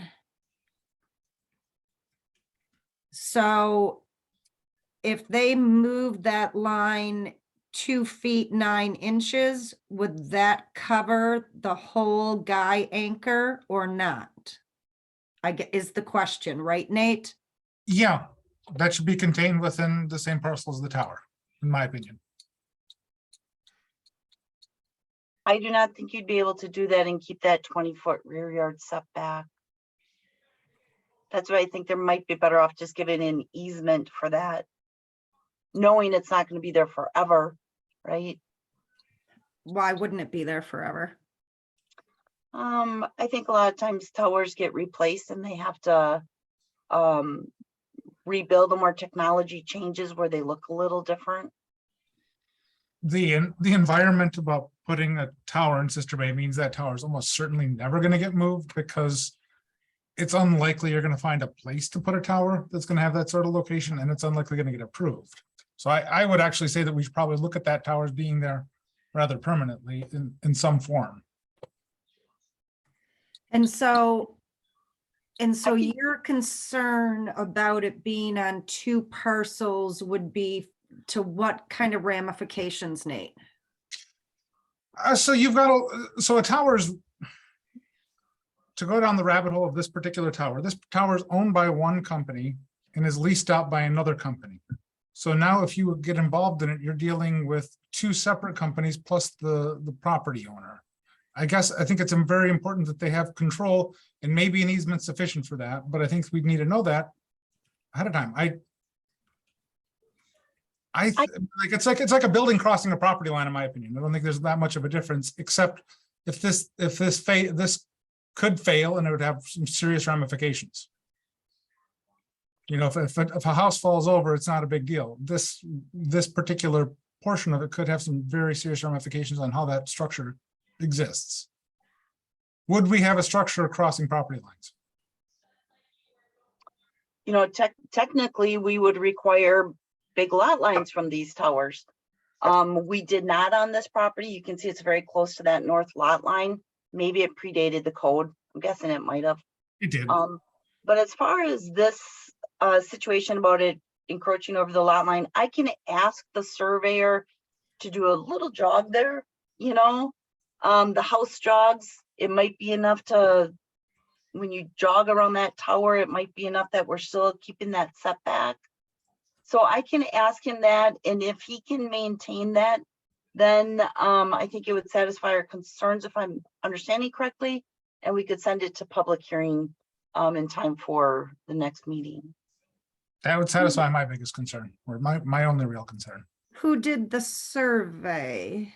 Brian Frist. Okay.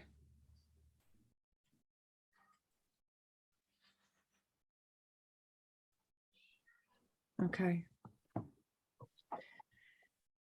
Yeah, the jog probably would be better if 2 feet 9 inches is just gonna encroach on the rear yard. So would there be then a motion to table and for the administrator to contact the owner of the property and the surveyor and see if it can be tweaked and still meeting the setbacks and come back with an answer at our next meeting? Or can I throw this out there, Denise? Okay, Or if it can, it goes straight to public hearing. if it can go straight to public hearing. I'm okay with that. I think you're really clear on what it is, at least I'm looking for. So moved. Motion by Schmitz. Is there a second? Second, Second by Kane. All those in favor respond with an aye. Aye.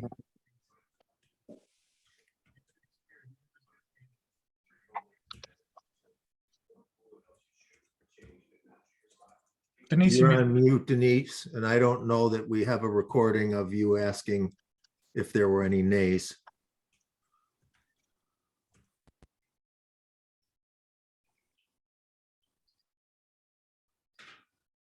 You're still on mute. We're not hearing you. I'm so sorry. I didn't know I was on mute. But we did not hear whether there were any nays for the record.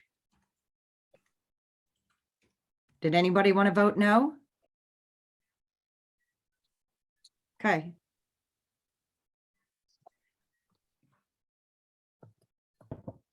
So noise and outdoor entertainment facilities. Julie?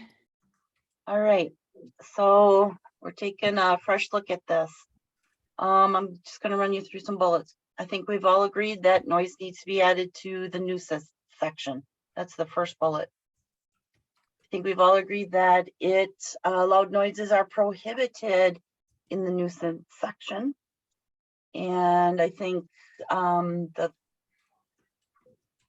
third, and then in there, it talks about the playing of any radio, stereo music, or amplified music should be regulated. I think we all agreed with that. The one thing we have to talk about is the hours. Is it regulated between 11 p.m. to 7, or is it 10 to 7? So we have to come back and talk about that. I think we've all agreed that the bullet regarding chapter 38, regulation of parks and beaches, that noise is regulated between 10 p.m. and 7 a.m. And then the final bullet there is you're looking at telecommunication towers, that the noise codes apply. So we said you had to comply with noise codes, but we never said which one. So I think that's the stuff we all agree on. That's the stuff I think there's no doubt. Then the next section, which of course has been the most controversial, is decibels. Do we regulate where these decibels are? How long? Different levels? How measured? And what I'm saying, what I'm proposing to you here is, let's take a break and just say, you know what? Anyone that has approval and has certain standards that they're bound by, they get to continue to operate under those standards.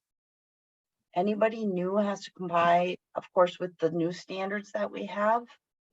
And oh, by the way, if you think you're going to have an outdoor entertainment facility moving forward, I get it. You might be grandfathered. We called it something different, but you've been given approval.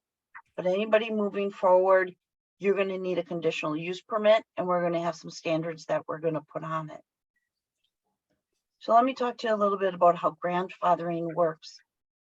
So you have people that have either operated continuously or allowed to expand, or they had permits or development agreements allowing them to do something. And then if we now start saying you need a permit for an outdoor entertainment facility, we don't go back and have them get that permit. They predated the code, and therefore they continue to operate under the codes in place when they were operating, when they originally were authorized. However, should they wish to expand, or there's a list of things you know that would trigger it, but if they want to go and expand or change the use, that's when we say, well, wait a minute, now you gotta comply with the code, you changed things. And by the way, we have these rules for outdoor entertainment facilities, you're not gonna have to comply with these. So that's how this is written. And then I just came up with some ideas of what we would call or what we would regulate with an outdoor entertainment facility. You know, fencing it so minors can't get in there and get by the alcohol. Nothing shall occur outside the screened area. All amplified music has to be directed away from the bluff protection zone. I just put that because we get complaints that it kind of echoes off the bluff.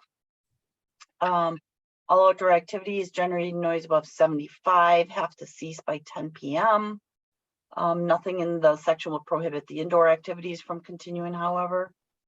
Parking shall be provided on site, and it is not eligible for the parking credit. And I put that in there because, as we've known from some recent cases, whenever you have music or entertainment on site, you get a lot of people, and it just tends to cause more problems.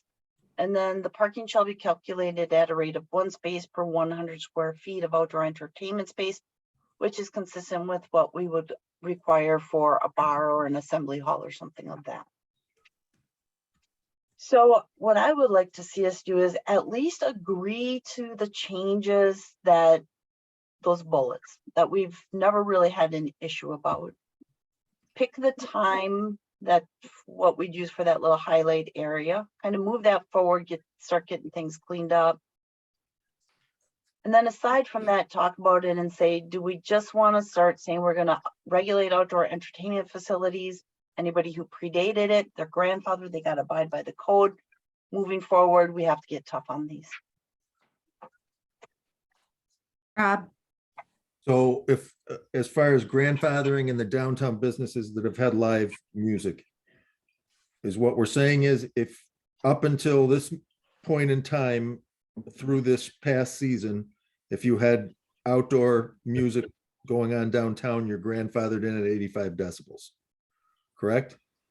If that's, yes, yes. Okay, I would say, I would support that rather than the verbiage about, you know, basing it on what a development agreement may have said allowing that. We've got history where under prior administrator, things were left out of certain development agreements. People have different development agreements. I think grandfathering, we all know who's had live music. Everyone should be treated fairly and the same. And if we're going to grandfather anyone who has played outdoor music should all be grandfathered in regardless of whether an agreement they had said so. They've been doing it. It's been accepted, and in a grandfathering, in my opinion, it should continue. The only other point I would make back to the question and the rewriting about chapter 38 and the quiet hours within the parks, to rewrite it to say there shall be no loud noises or amplified music in the parks between the hours of 10 p.m. and 7 a.m. If we're going to go with that, then that's the wording that needs to be on the signs and needs to replace the signs that are there now, of which some of them say quiet hours during those times. This, in this form, came up multiple times in the past at Waterfront Oversight, also at parks. You could have, if this is what we're going to agree to, there shall be no loud noises or amplified music, then that's what the signs should say, because if that's the wording, then what's allowed is if a group of high school kids would like to get together with acoustic guitars and be out on the swim pier dock all night long, singing and playing acoustic guitars, they're not amplified, then that should be, then that's okay. I'm not making a case for one way or the other, but if we're talking about quiet hours in the park, then it needs to say quiet hours. If we're saying no loud noises or amplified music, you have to invite everything else in, and then what becomes a loud noise? Certainly not a gathering of acoustic guitar players or trumpet playing. It's not amplified. Yeah, so I think we need to be clear on that one way or the other. so there is an amendment that is going forward to the board for the parks rules, which is separate from this. They have rules that say, you know, the park stays open all night, or they thought they did, so they wanted to correct it, but they do have quiet hours of 11 to 7. So this is saying, you know, clearly this should reflect that. So this should say 11 to 7, like those rules do say. So different, you know, one's regarding park rules. This is regarding noise, just trying to make them gel. So it should say 11, which I think means you know, the question is then, does everything allowed to go to 11 or is it at 10? I don't know. But Rob, I do want to just make one clarifying point to your question about if it happened downtown, it can continue. Yes and no. There's two things. It has to operate at least once a year to retain a non-conforming status. So they're going to have outdoor music at least once a year to retain that status as a non-conforming outdoor entertainment facility. The other thing is property does have to continue to operate in compliance or it can lose its grandfathered status. That's just the way it works. So my question is, if moving forward, we're going to limit for those who would not be grandfathered, the new restrictions would be no amplified music after 10 moving forward. But what you're saying is that what's going to be coming to the board, quiet hours are between 11 and 7. That makes no sense to me. If No, we're moving forward, shouldn't it be 10 to 7? So a couple things. The Parks Committee, their rules are 11 to 7, but the signs outside say 10 to 7, right? But it's 11 to 7.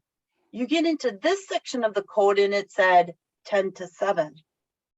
So if the Parks Committee wanted it 11 to 7, then this section should be changed to 11 to 7 as well. However, you got to remember, this isn't just parks. This is down the street. This is your neighbor, etc. So, you know, we have to decide, what do you want in your neighborhood? Is it 11 to 7 or is it 10 to 7? It's 10 to 7.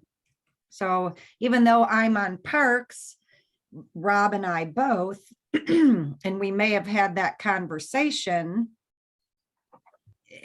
moving forward, we should be consistent moving forward. And because the village owns the parks, I think Plan Commission, granted, both recommendations can come to the board, what Parks said and what Plan Commission said.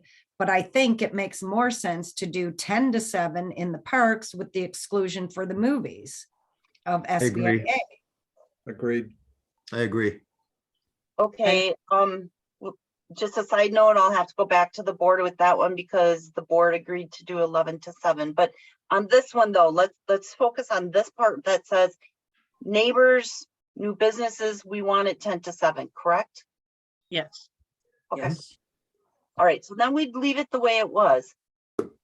Recently, we changed that. As you can see the 10 was crossed out. We're going to put that back to 10. Okay, that's why it was highlighted. I'm like, there's some inconsistencies here. What do we really want to do? We're going to leave that 10 to 7, saying businesses, neighborhoods, etc. It's 10 to 7 throughout this village. That's what that will say. Right, and then it's also, I believe, consistent with the STR permits. Absolutely. Yep. They're So not if being we're treated looking any different. for consistency, then, and so the the businesses in the B3 district that are grandfathered are the Boathouse, Husby's, Stabur, and the Alley. Are there just 4? Well, I don't know about, the bowling alley. That's right. Well, no, they call it the Alley Bar, so. Okay, yeah, so I have Stabur, Boathouse, Alley, Husby's.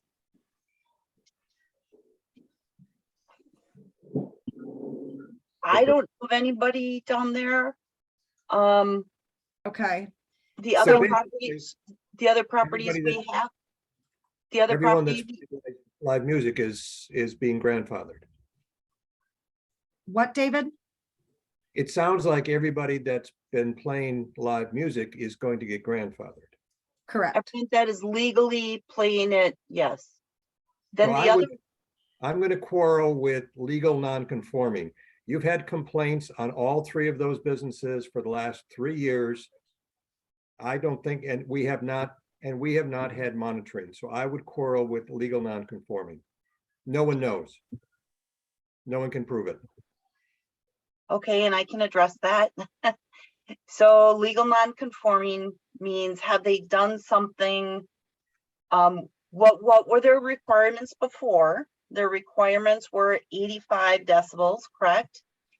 Do we have documentation, or do we have it proven that there was a violation of that? I have allegations of that, but I had no proof of it. But when I did confront one of those owners, two of them actually, they were able to, one, show me their decibel readings, and the other one was able to show me a tape. So I cannot tell you that they for sure were illegally operating. I do know some of them were reported for dumpster violations. However, those dumpsters, the two that I'm thinking of were operating far before we had dumpster codes here. And what we should be doing is, when people expand, we should be addressing those, but we haven't. So I can say right now, as of this moment, I'm not aware of any illegal activity associated with the use of those 4 businesses that we just mentioned. So my next question is, so those are the 4 businesses in the B3. Do we have anyone in the B1 who is going to be grandfathered? Yes, it would be the Peach Barn. And they were actually approved as an outdoor entertainment, not facility, but for outdoor entertainment, I guess, outdoor beer garden, I think it was what it might have said. But they didn't have these standards we have before us to, and we have had some parking issues out there, that we're working on with that one. We've had a lot of parking issues. Yeah, 2 since I've been here, 2 for sure since I've been here. So the Peach Barn was approved during the beginning of COVID. And that's why I think they were approved the way that they were. Could be. I know the permit specifically says, there was approval as the word outdoor is in there. I know that for a fact. So Did the Peach Barn actually have outdoor music at any time during the season? I don't believe they did. I'm told that they did, but I don't know. I have not been there during that. Okay. I don't know if they did. My concern would be if they did not, and it was indeed only inside the drink serving area where there was music. If there was not outdoor music performed, then we shouldn't be quote unquote grandfathering in the fact that they could go another year without having any outdoor music because they didn't have any the first year and it was, I mean, if we're going to say that the other people have to at least have outdoor music once per year, then they would have to be grandfathered into at least having outdoor music once per year. That is right, Rob. I'm gonna have to ask them for documentation Okay, and find out whether or not they did. that's why I make sure. Thank you for clarifying. Yep.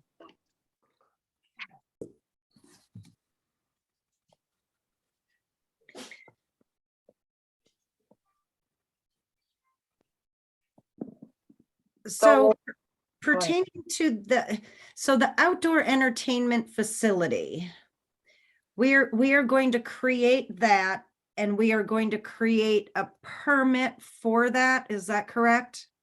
Right, we're saying what I have before us is saying it would not be a permitted use.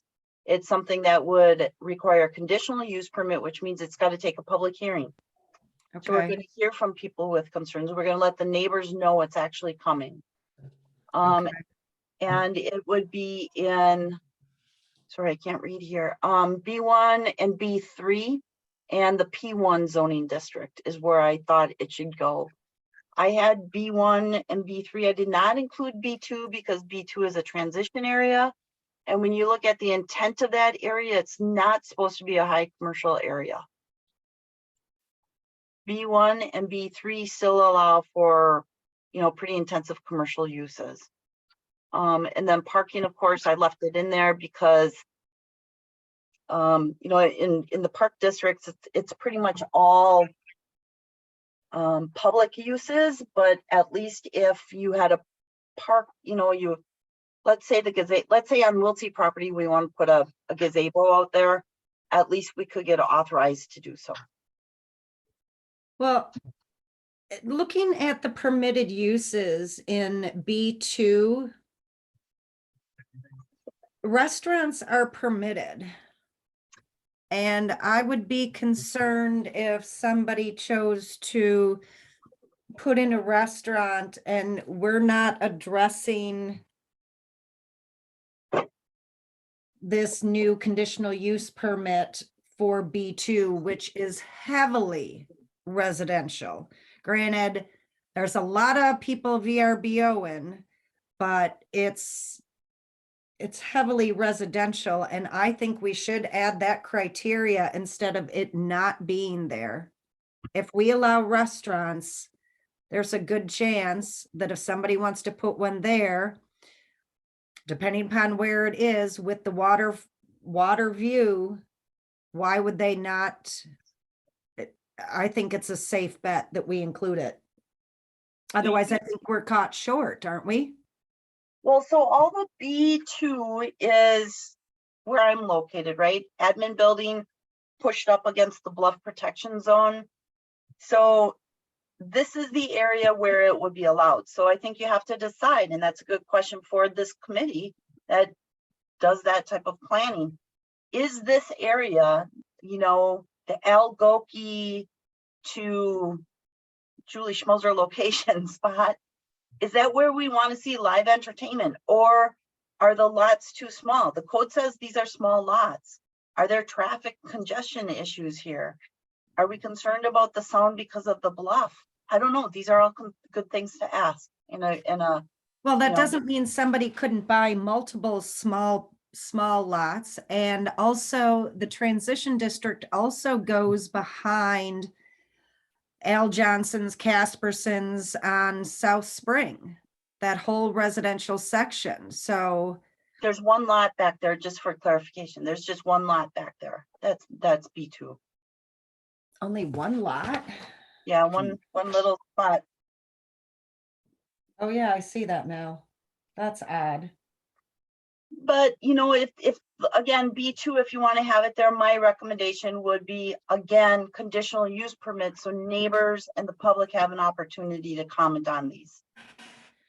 And if we don't have it in there, then does that mean that it's specifically not there and we can't have it?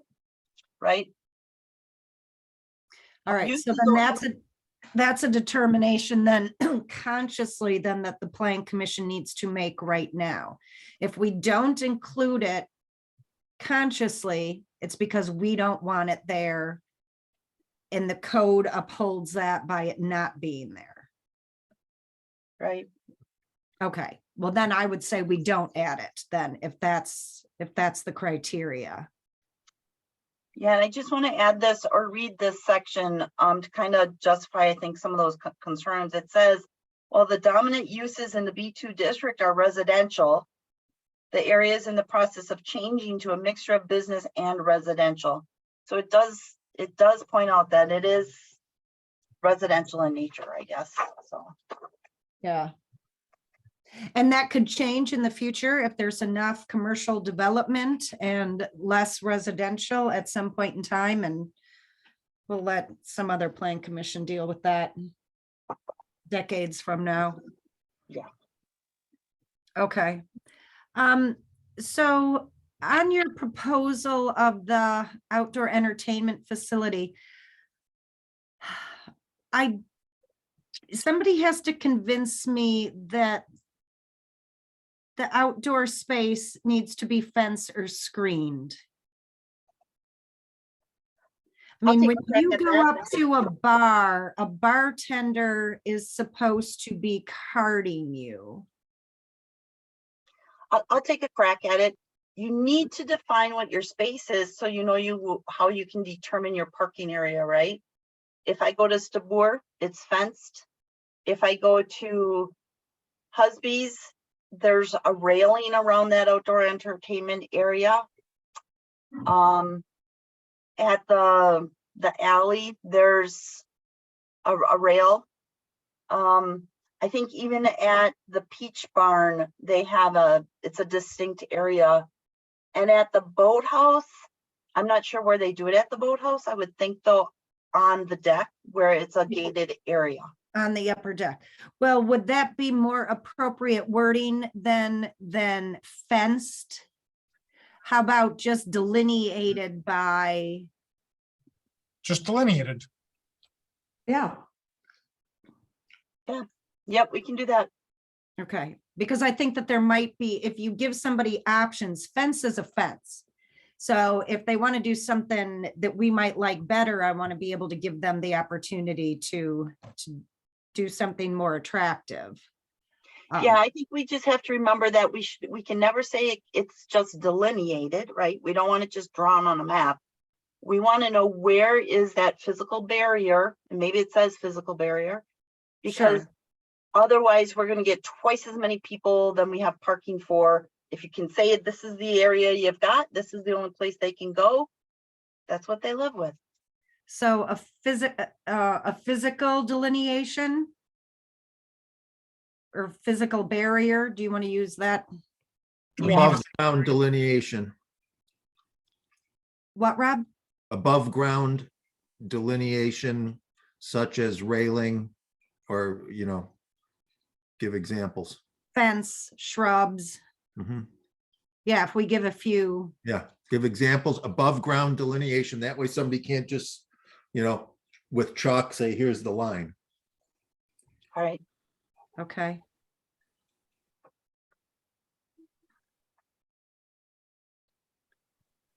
And with the I can do no- it. I'm just listening because fucking this is a joke.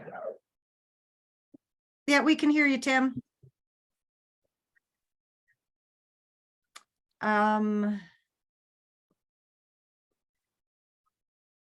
So all music must be directed away from the bluff overlay zone. Do we know for a fact that that's the case? I mean, Husby's music is projected away from the bluff.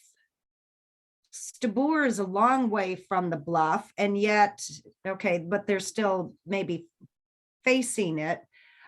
I'm just wondering, do we know for a fact that which way they face is really going to minimize the sound? As we've talked about before, it does have to do with the bluff, but it has to do with the weather and the wind and so many other different things. I'm just questioning that wording, if that's really, or is that just the only thing that we can do? Well, no, it's okay. So first of all, I do think when you're looking at Husby's, it goes one direction, again, doesn't matter with those guys. We're looking at somebody new coming on. You could also say something to the effect of, the applicant shall provide a sound study by a professional sound engineer verifying whatever, whatever the intent is, that sound, there will not be sound reflection or something to that effect. But it might not be that day, but it could be a different day because of the weather, right? Yeah, I don't know what's involved with their study, but I would think it would cover a span of time. Rob? I think we're opening up a can of worms to put any wording in there about directing or not directing towards the bluff overlay zone. We just, You know, if you're grandfathering people in to keep playing music, which I support, then, you know, they can keep doing it the way they have. One could make a case that all of those performance areas in some degree shoot out that way. I think we just have to not even deal with trying now or later to say, don't point it towards the bluff. We need to drop that. You also are going to need to add some sort of official monitoring of these. While you have business owners that claim or have shown you their readings, as you know, I've got readings to the contrary. So if you're going to enforce either 75 or 85, you need to have a village monitoring system. And if you're putting in a new restaurant down across from Husby's and on that new where the ice cream guy just sold his lot, how are you going to know that his sound is 75 versus Husby's across the street at 85?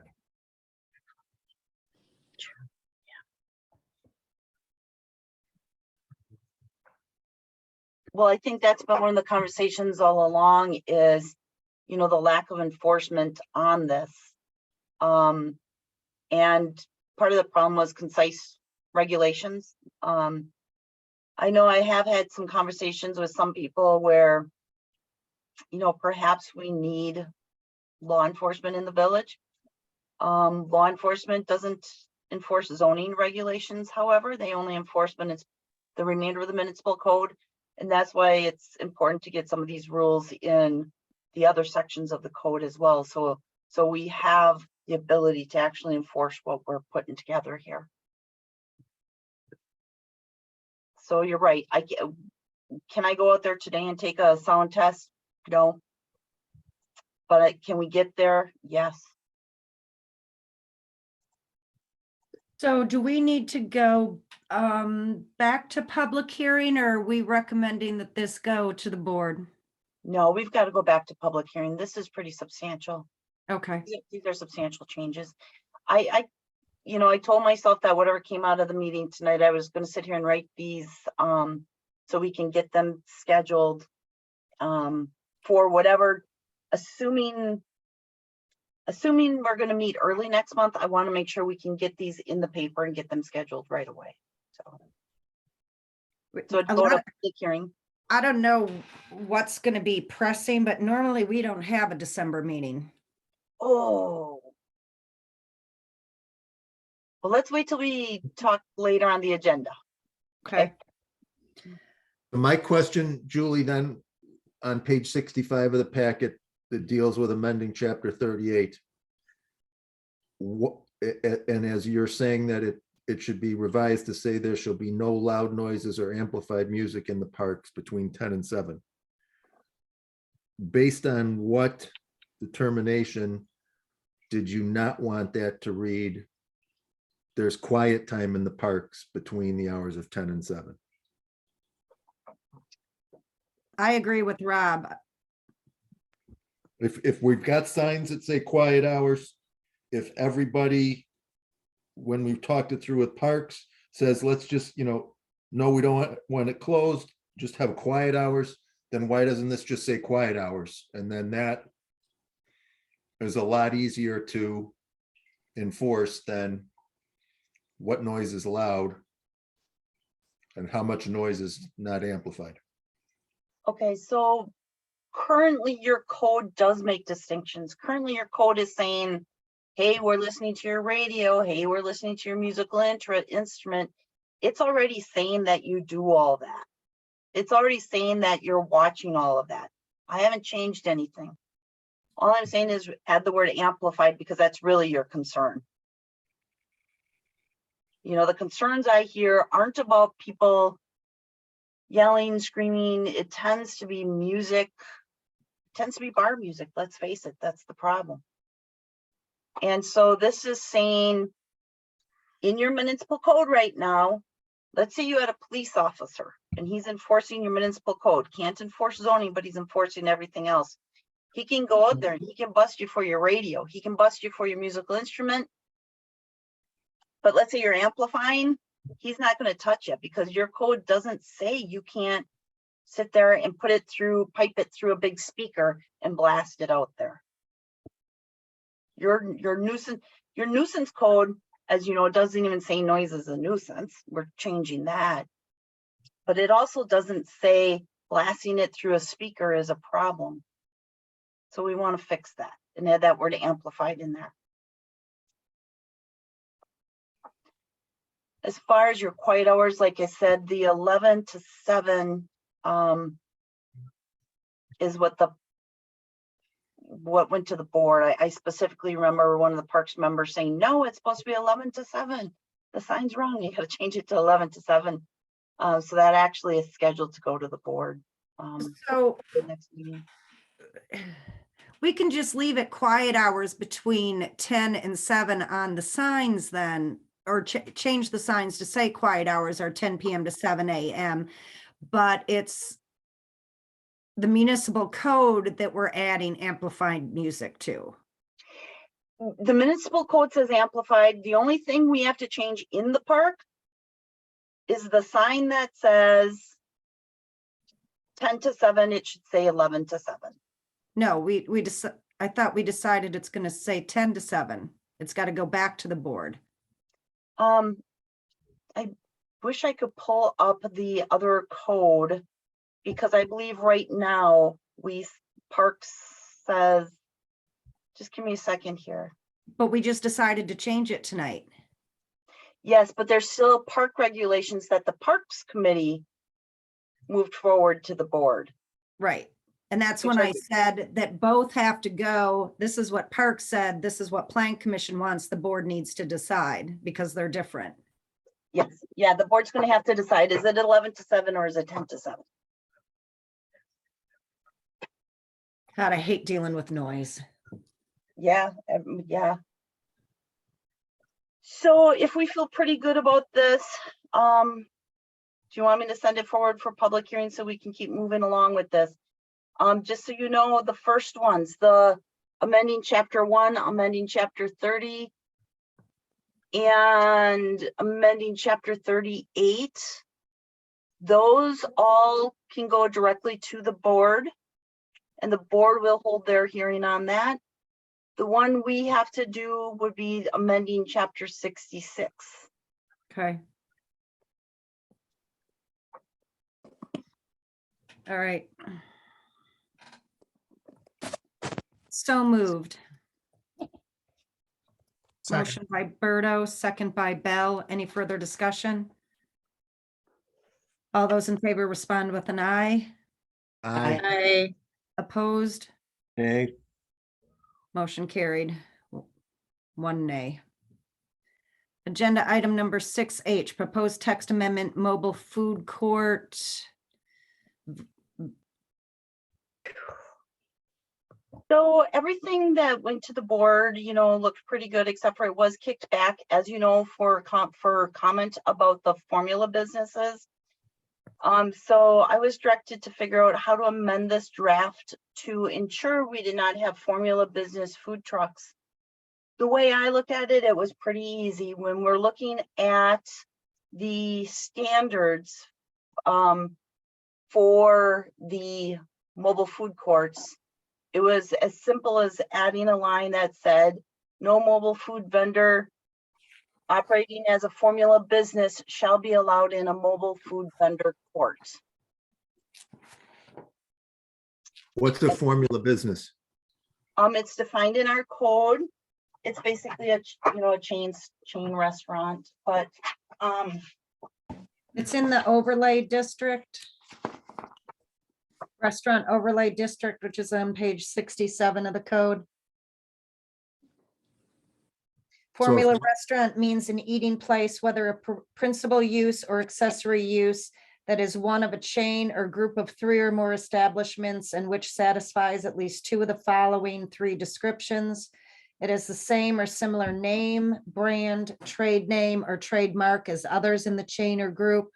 It offers any of the following characteristics in a style which is distinctive to and standardized among the chain or group.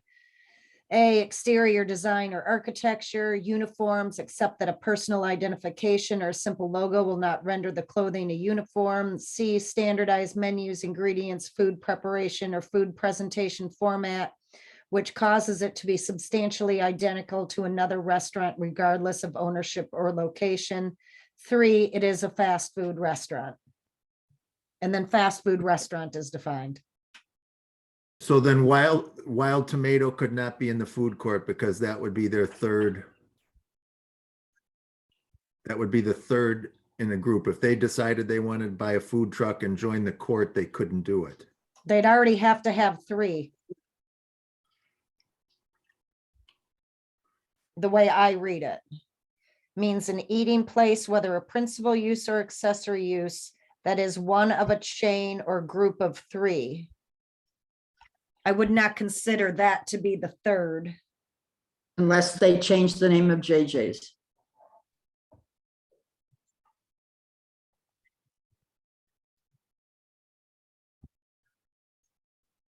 Okay.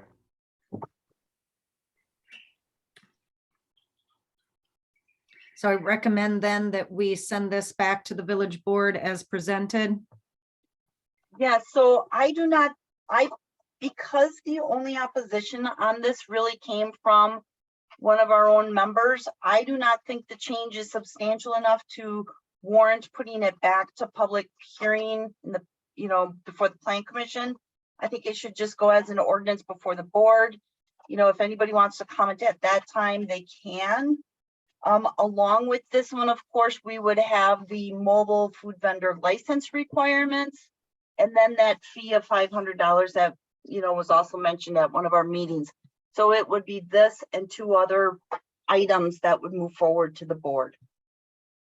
A motion that we move those 3 food court items as noted to the board for approval. Motion by Zashki, I second. second by Gretzmacher. All those in favor respond with an aye. Aye. Opposed? Motion carried. Agenda item 6I, proposed text amendment parks districts list of uses. All right, at the last minute, we took a look at the Parks District uses and we decided we were going to take out the word private on them. And we decided to take everything out of the conditional use section except for public or private boat moorings and rentals. So you have before you, you can see what is crossed out. I would just add, after our conversation on outdoor entertainment facilities, we would be adding something under conditional use that says outdoor entertainment facility. Other than that, this is pretty self-explanatory and reflects what I believe your intentions were. If okay with this, this is a change to chapter 66 and it would have to go in the newspaper and be advertised and have a public hearing. I move we send to public hearing as presented. Second. Motion by Berto, second by Zashki. Any further discussion? All those in favor respond with an aye. Aye. Aye. Opposed? Motion carried. Agenda 6J, proposed text amendment, public improvements on private land. All right, this was discussed at the last meeting too. I was told to come back with some very specific language. You can see it in front of you. It basically talks about how the improvement that's made by a unit of government shall not render a lot unbuildable or non-conforming. At that meeting, Nate had wanted to see that it said he was okay with that, but he said he wants to make sure that these improvements were ones that we actually approved. Like, you can't just say, oh, government did it and therefore I'm exempt. He's saying, no, we should have went through an approval process on it. So, if a trail goes through, that's not going to render your property exempt from this, or I'm sorry, it wouldn't be protected by this, unless of course the village had approved that trail. I can't imagine a situation where we wouldn't be approving it, but he did want that safeguard in there. So that is in there as well. And that's pretty much it. It's pretty self-explanatory. These are changes to chapter 66. They do have to go in the newspaper and they do have to go to public hearing. I'll make a motion to send to public hearing. Motion by Berto, Second, Second, second by Kane. All those in favor respond with an aye. Aye. Aye. Opposed? Motion carried. 6K, discussion on road and driveway widths. All right, so I went through the list of road widths and private roads. I looked at the code to say, what are we requiring for private roads? And I found we regulate the width of driveways, but we don't regulate private roads. So then I went to look at roads and I found out, well, we don't regulate the width of a road, but we do regulate driveways. So, you know, I'm like, are we doing things backwards? Should we also be regulating private roads? And are we requiring driveways to be too wide? When you look at the roads that we have in the village, you find out our driveways are much larger than our roads are. I don't think that really makes sense, especially, you know, we have a green tier committee who's looking at less blacktop, I think.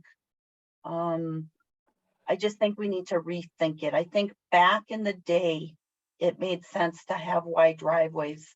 I mean, I remember back in the 80s, that's what the code said, 24 feet in the county, you know. The county has since changed that as well. I did reach out to, that I didn't realize that streets article was in there. I did reach out to Chris Hecht and I said, Chris, I want your thoughts on this. You know, if we even consider changing this, what do you think? And he told me he wasn't so concerned about the width. And he said, I really like what Liberty Grove does with it. You know, they allow the narrower roads, but they make sure that there's clearance above. So a fire truck doesn't get hung up in wires or tree branches or something to that effect. So that's something to consider as well. So this is on here to have a conversation and see, do we want to change the driveway width? Do we want to create road widths for private roads? Do we want to leave it? I think we're pretty antiquated on this one and we need to do something. Or do we want to wait till next month or the month after? Yes, I make a motion to table. second, Motion by Berto, second by Bell. All in favor respond with an aye. Aye. Aye. Opposed? Carried. All right, the next one. So one of the things I plan on bringing to the board is our updated fee schedules. And in looking at that and then looking at, you know, some ways that we can pay for things around here, I was looking at privatizing our service. So what we have right now, just to explain real quick, is we have a building inspector. Okay, we have zoning administrator, who is Julie, who regulates land use. We have a building inspector, who is Brett, who is inspecting properties, and he does plan review on little properties. And then you have plan review, which is done by the state. What this proposal says is you can continue to use the state. You can continue to submit your plans there. But if you want to get them reviewed faster, here's an option. It's going to cost you a little more, but here's an option for you. In doing this option, there's some revenues involved for us. Right now, when someone goes to the state, we don't see any of that money. We don't get anything. By privatizing it or giving people that option, we can charge a little more, and we can keep part of that revenue. The company that does this also does it for the city of Sturgeon Bay. City of Sturgeon Bay, great things to say about them. City of Sturgeon Bay has a deal. Most communities have a deal where the vendor gets 10%. I'm sorry, the vendor gets 90% and the community gets 10. I said to him, no, you know, if we're going to raise the charges, what does it take for us to get 25%? So we agreed initially, you know, and all has to be worked out in a contract. but we agreed that if we took advantage of this, we would get the 25%. We're not going to settle for 10%. We wanted 25. He did agree to it. And so you see that proposal in front of you. As you know, the packet referred to another document, which I didn't get in here, but I did send out today, but it just went into detail on what all of the fees were. If we do this, you know, it also talks about that community development fee, that which can help pay for parks and things of that, park improvements.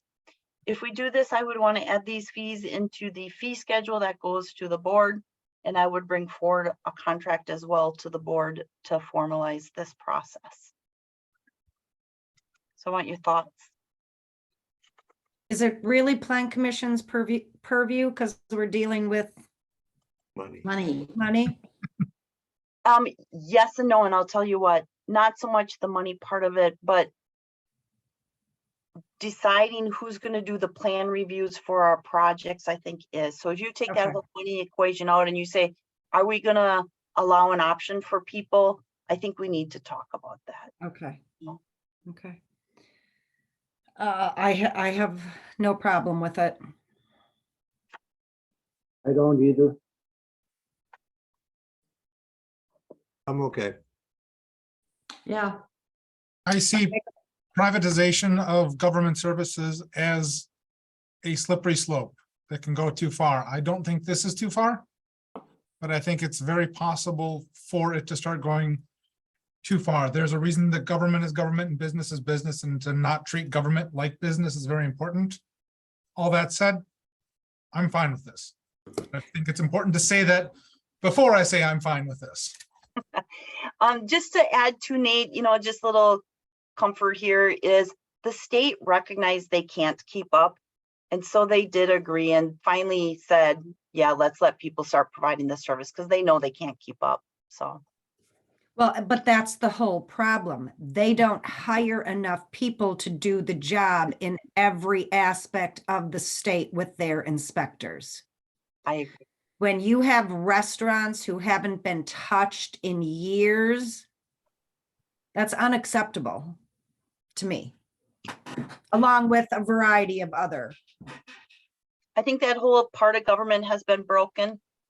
I think there's a lot, you know, it's sitting in, when I talk to these inspectors about the issues they have with the state, how there's only 2 of them doing inspections for all of Wisconsin. You got one on the north or west half, one on the east half.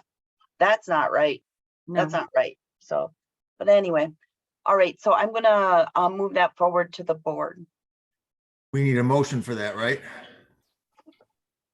Yeah, I would. I will motion that we approve and forward to the board the proposed village fees for services as noted. Motion by Zashki, I second that. second by Champeau. All in favor, respond with an eye. I, Opposed? Carried. So this next one is the building inspector, who is Brett. So you have plan review, now you have the building inspector.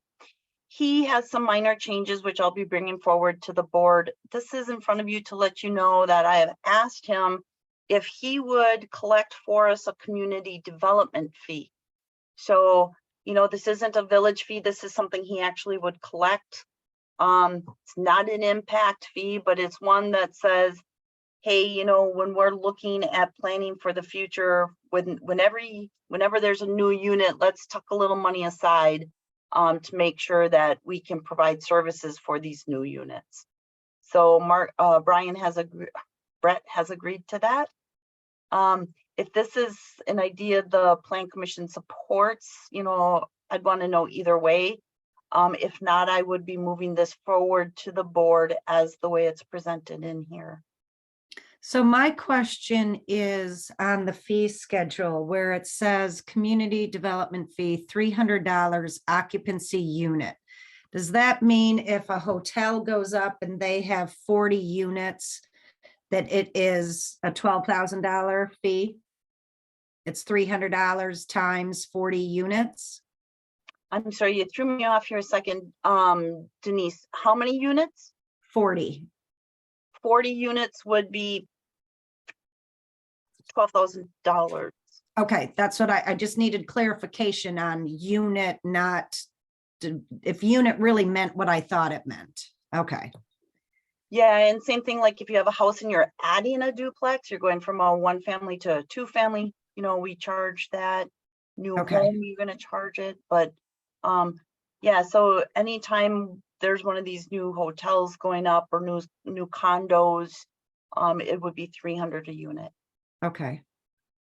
All right. Looks good. You want a motion to move forward? I would like to have a motion to support the community development fee. Could I just ask one question first, please? Yes, Yeah. Rob. So it's not an impact fee. No, So our code or ordinance that says impact fees cannot be waived. In essence, what we would be potentially confronting is a large development that would drive a fee such as what was just referenced. We could expect them to contest that or want to have it waived.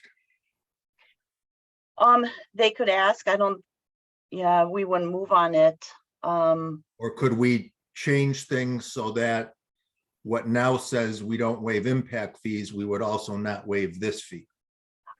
I do not,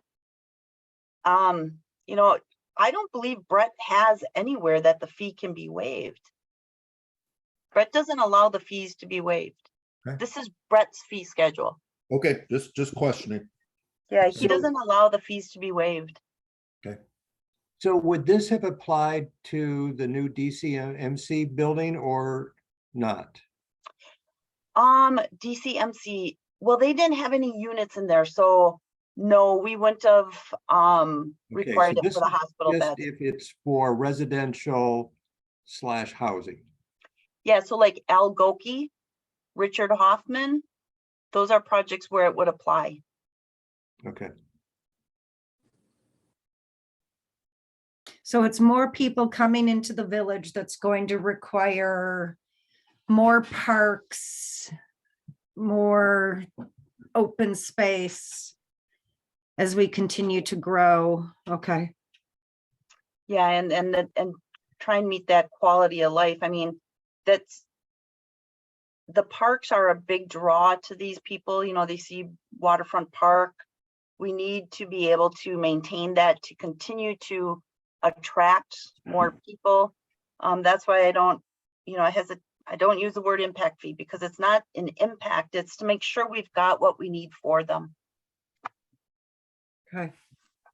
Semantics. I make a motion, we move this, recommend it to the village board for approval. Motion by Berto, Second. second by Schmitz. All in favor, respond with an eye. Aye. Aye. Opposed, motion carried. 6N, fee and citation schedule. All right, so I looked at our fees that the department charges for these processes that come before you. I looked at the citations, and when it comes to zoning fees, you have, they cannot exceed the price of service, right?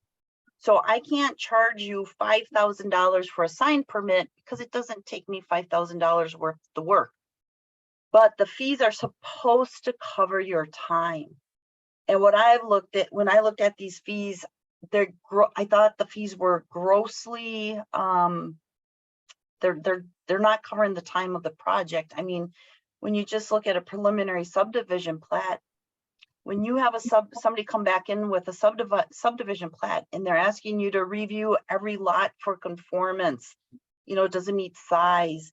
You know, what about the vegetation on it? Where are my sidewalks going, etc.? You were charging them $250. That doesn't even cover, clearly doesn't cover my time, and it only covers some of your time to review it at one meeting. You know, these tend to take several meetings to review. It takes hours and hours of time.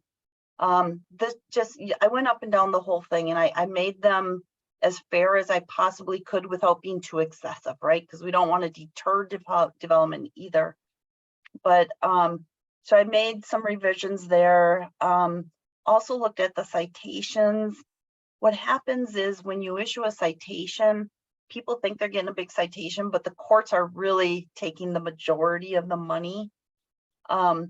We have not kept up with what those court costs are. So when we tell somebody your fee is this, every year we get less and less because the court is taking more and more. So what this does is it says, here's your citation, here's what the village gets. And oh, the court changed it. You're going to pay this, this, this, which increases the overall price, but at least we're still getting some money because as time went on, what the village keeps was slowly dwindling away because it has not been kept up with the court costs. Make sense? Yeah. So my question, Julie, is, the last sentence in your report, the schedule doesn't cover all of staff's expenses, but it's more equitable while remaining affordable. I could care less about it remaining affordable if somebody wants to do something that they are going to make money at.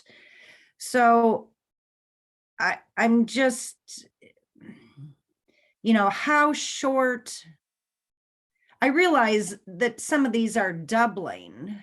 Yeah. But $250 to $500 for some things is still not a lot of money.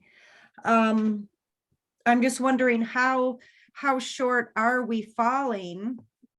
And if it's not covering the multiple plan commission meetings that we are having, and with the new revised schedule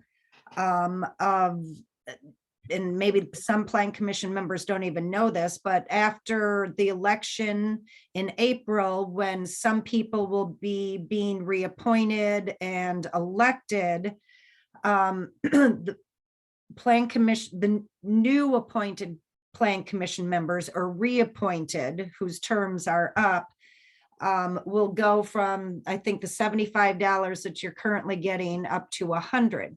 So we've just upped pay or compensation.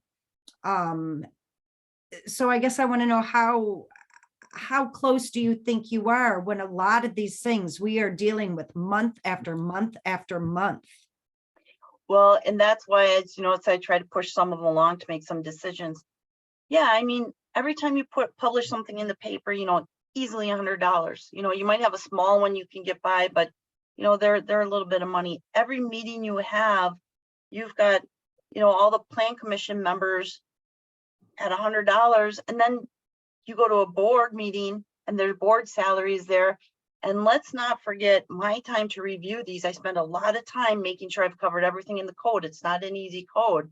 I do my staff reports. They go to Heidi, they go to Janelle, they're doing agendas.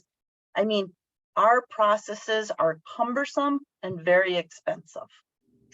I'm hoping in time we can whittle some of that down. For now, though, I'm saying we have to start covering these expenses. This is crazy. And it's not fair to a taxpayer to pay for a development. If you're going to come in and do a development, you should be paying for that. That's not the waitress's responsibility. Do you think we're still under then with the proposed changes? Are we still under? Well, that's what she said in her report. Yes. I think you are. I think you are.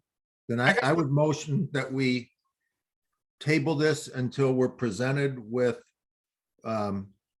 new fees that incorporate the expense to a better degree. Let me ask you this, Rob. Would you consider revising that to trust me to bring something forward to the board?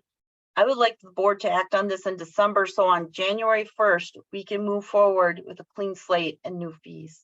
Yeah, if it's going to increase them so that, these expenses that we've noted are covered, sure, I would. Okay. Nate? What I would like to direct Julie to do is to come up with the maximum legally defensible fee that you feel you could have, and then maybe we don't go on that all of it, but as far as you are reasonably comfortable saying that yes, you could go to court, you could, take an oath saying that yes, this is defensible, this is what it costs the village, and I think that would be, I would trust that to come to the board. All right, I can do that.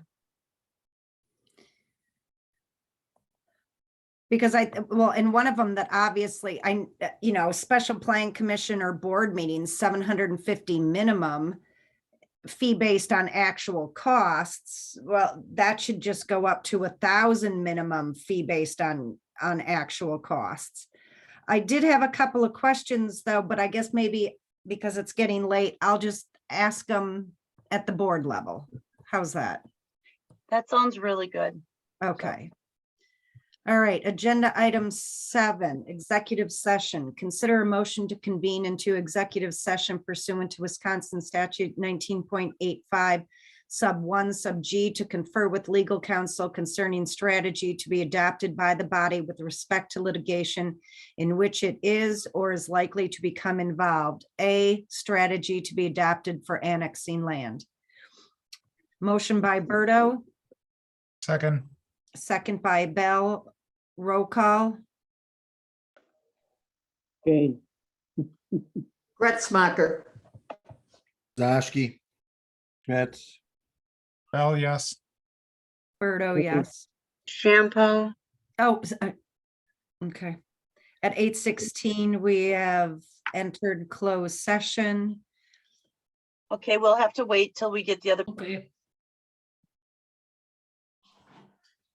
Okay, so what, just a simple motion to schedule a public hearing?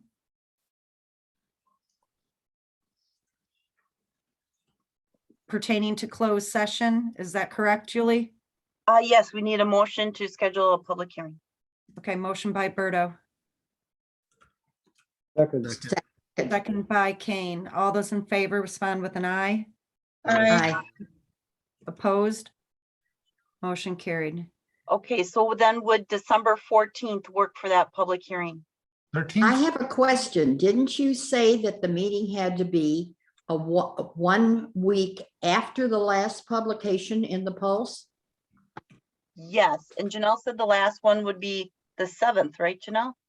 yeah, The 7th is a Wednesday. yeah, we can, we're not. Janelle talking referenced the about the advocate. Janelle did not reference the Pulse. Janelle referenced, the Janelle address. specifically said the advocate with no reference to the Pulse. Okay, fine. Wait for the Pulse, we're gonna have another week in there. Because they, Yes, okay, fine. No problem. So So it'll December be- 14th is also the night of the Marina Committee meeting. I cannot do the 14th. So if it's so I walked away to get my calendar. What was wrong with Monday, the 12th? It's too early. Based on the they got it publication. in the 7 paper. days from the 7th. So the earliest would be the 14th, Denise. Okay, you can have it without me.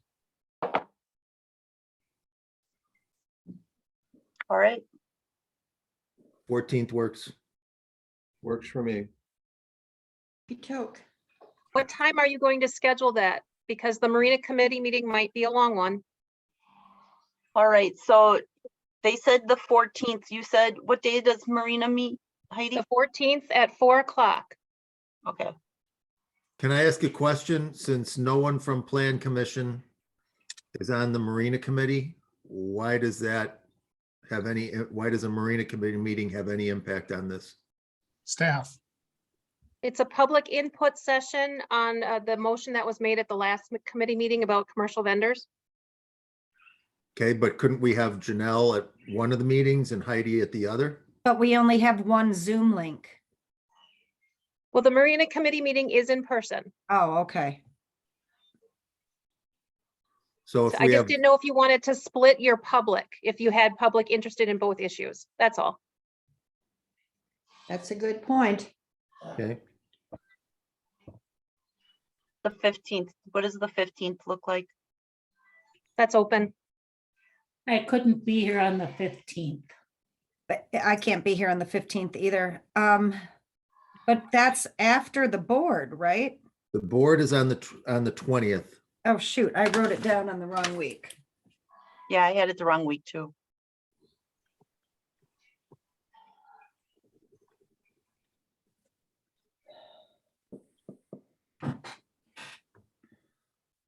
All right, Heidi, can you help on, if we did December 15th, could you help? Yes. Since Jen would not be here. Yeah, Denise, that's fine. You said you're okay with Rob doing it? You said you wouldn't be able to make the 15th, right?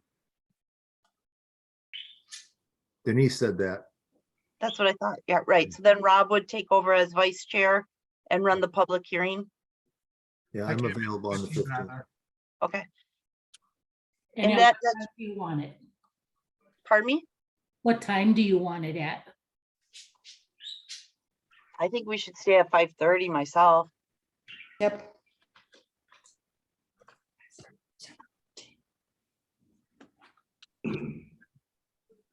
The 15th at 5:30? Mhm. Okey-doke. Now, just so that you know, Julie, that means we're gonna have to get all those notices out by tomorrow. Got half of them written on my desk. Oh, there you go. I'm gonna finish them up tonight. Okay, So then are we still keeping the plan commission meeting on the December 27th? Or are we going to say that the only plan commission meeting we have in December is the one on the 15th for the public hearing? I think it should just be the one on the 15th for the public hearing. Agreed. Denise? Yeah, I agree. So no meeting on the 27th. Okay. Thank you. Okay, so we've already addressed agenda item 8. The next meeting, the regularly scheduled meeting is canceled. Public hearings will be held on Thursday, December 15th at 5:30. I'm going to skip over agenda item number 9, matters to be placed on a future agenda referred to committee official or employee, unless there is something that we have not talked about that a plan commission member would like to see at our January meeting. I'd Rob, like to go back to the 15th plan commission meeting. Is that going to be by Zoom? Or is Yes. that going to be at the fire station?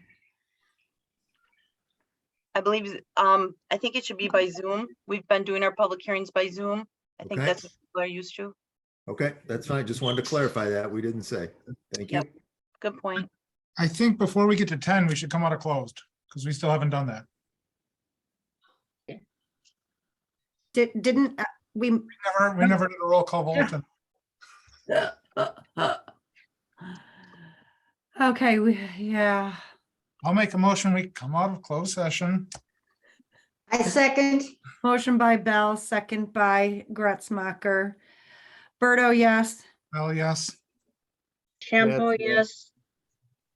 Payne, yes. Gretzmacher, yes. Dashki, yes. Nice catch, Nate. I'm sorry. This is what happens late at night for me. Okay, then do we have a motion to have a public hearing the 15th at 5:30 via Zoom? In regard to the annexing land? We did do that. I know, but now that we're in public session, we need it in the record. Well, it's So all been moved. recorded, but sure. So moved. Okay. All right, Motion by Zashki, second by Kane. All in favor, respond with an eye. Aye. Opposed? Carried. Make a motion to adjourn at 8:30. Motion by Berto, Second. second by Gretzmacher. All in favor? Aye. Aye. Aye. Opposed? Carried. Thank you, everyone. all righty. Happy Thanksgiving. Same to Thanks. you. Happy Thanksgiving.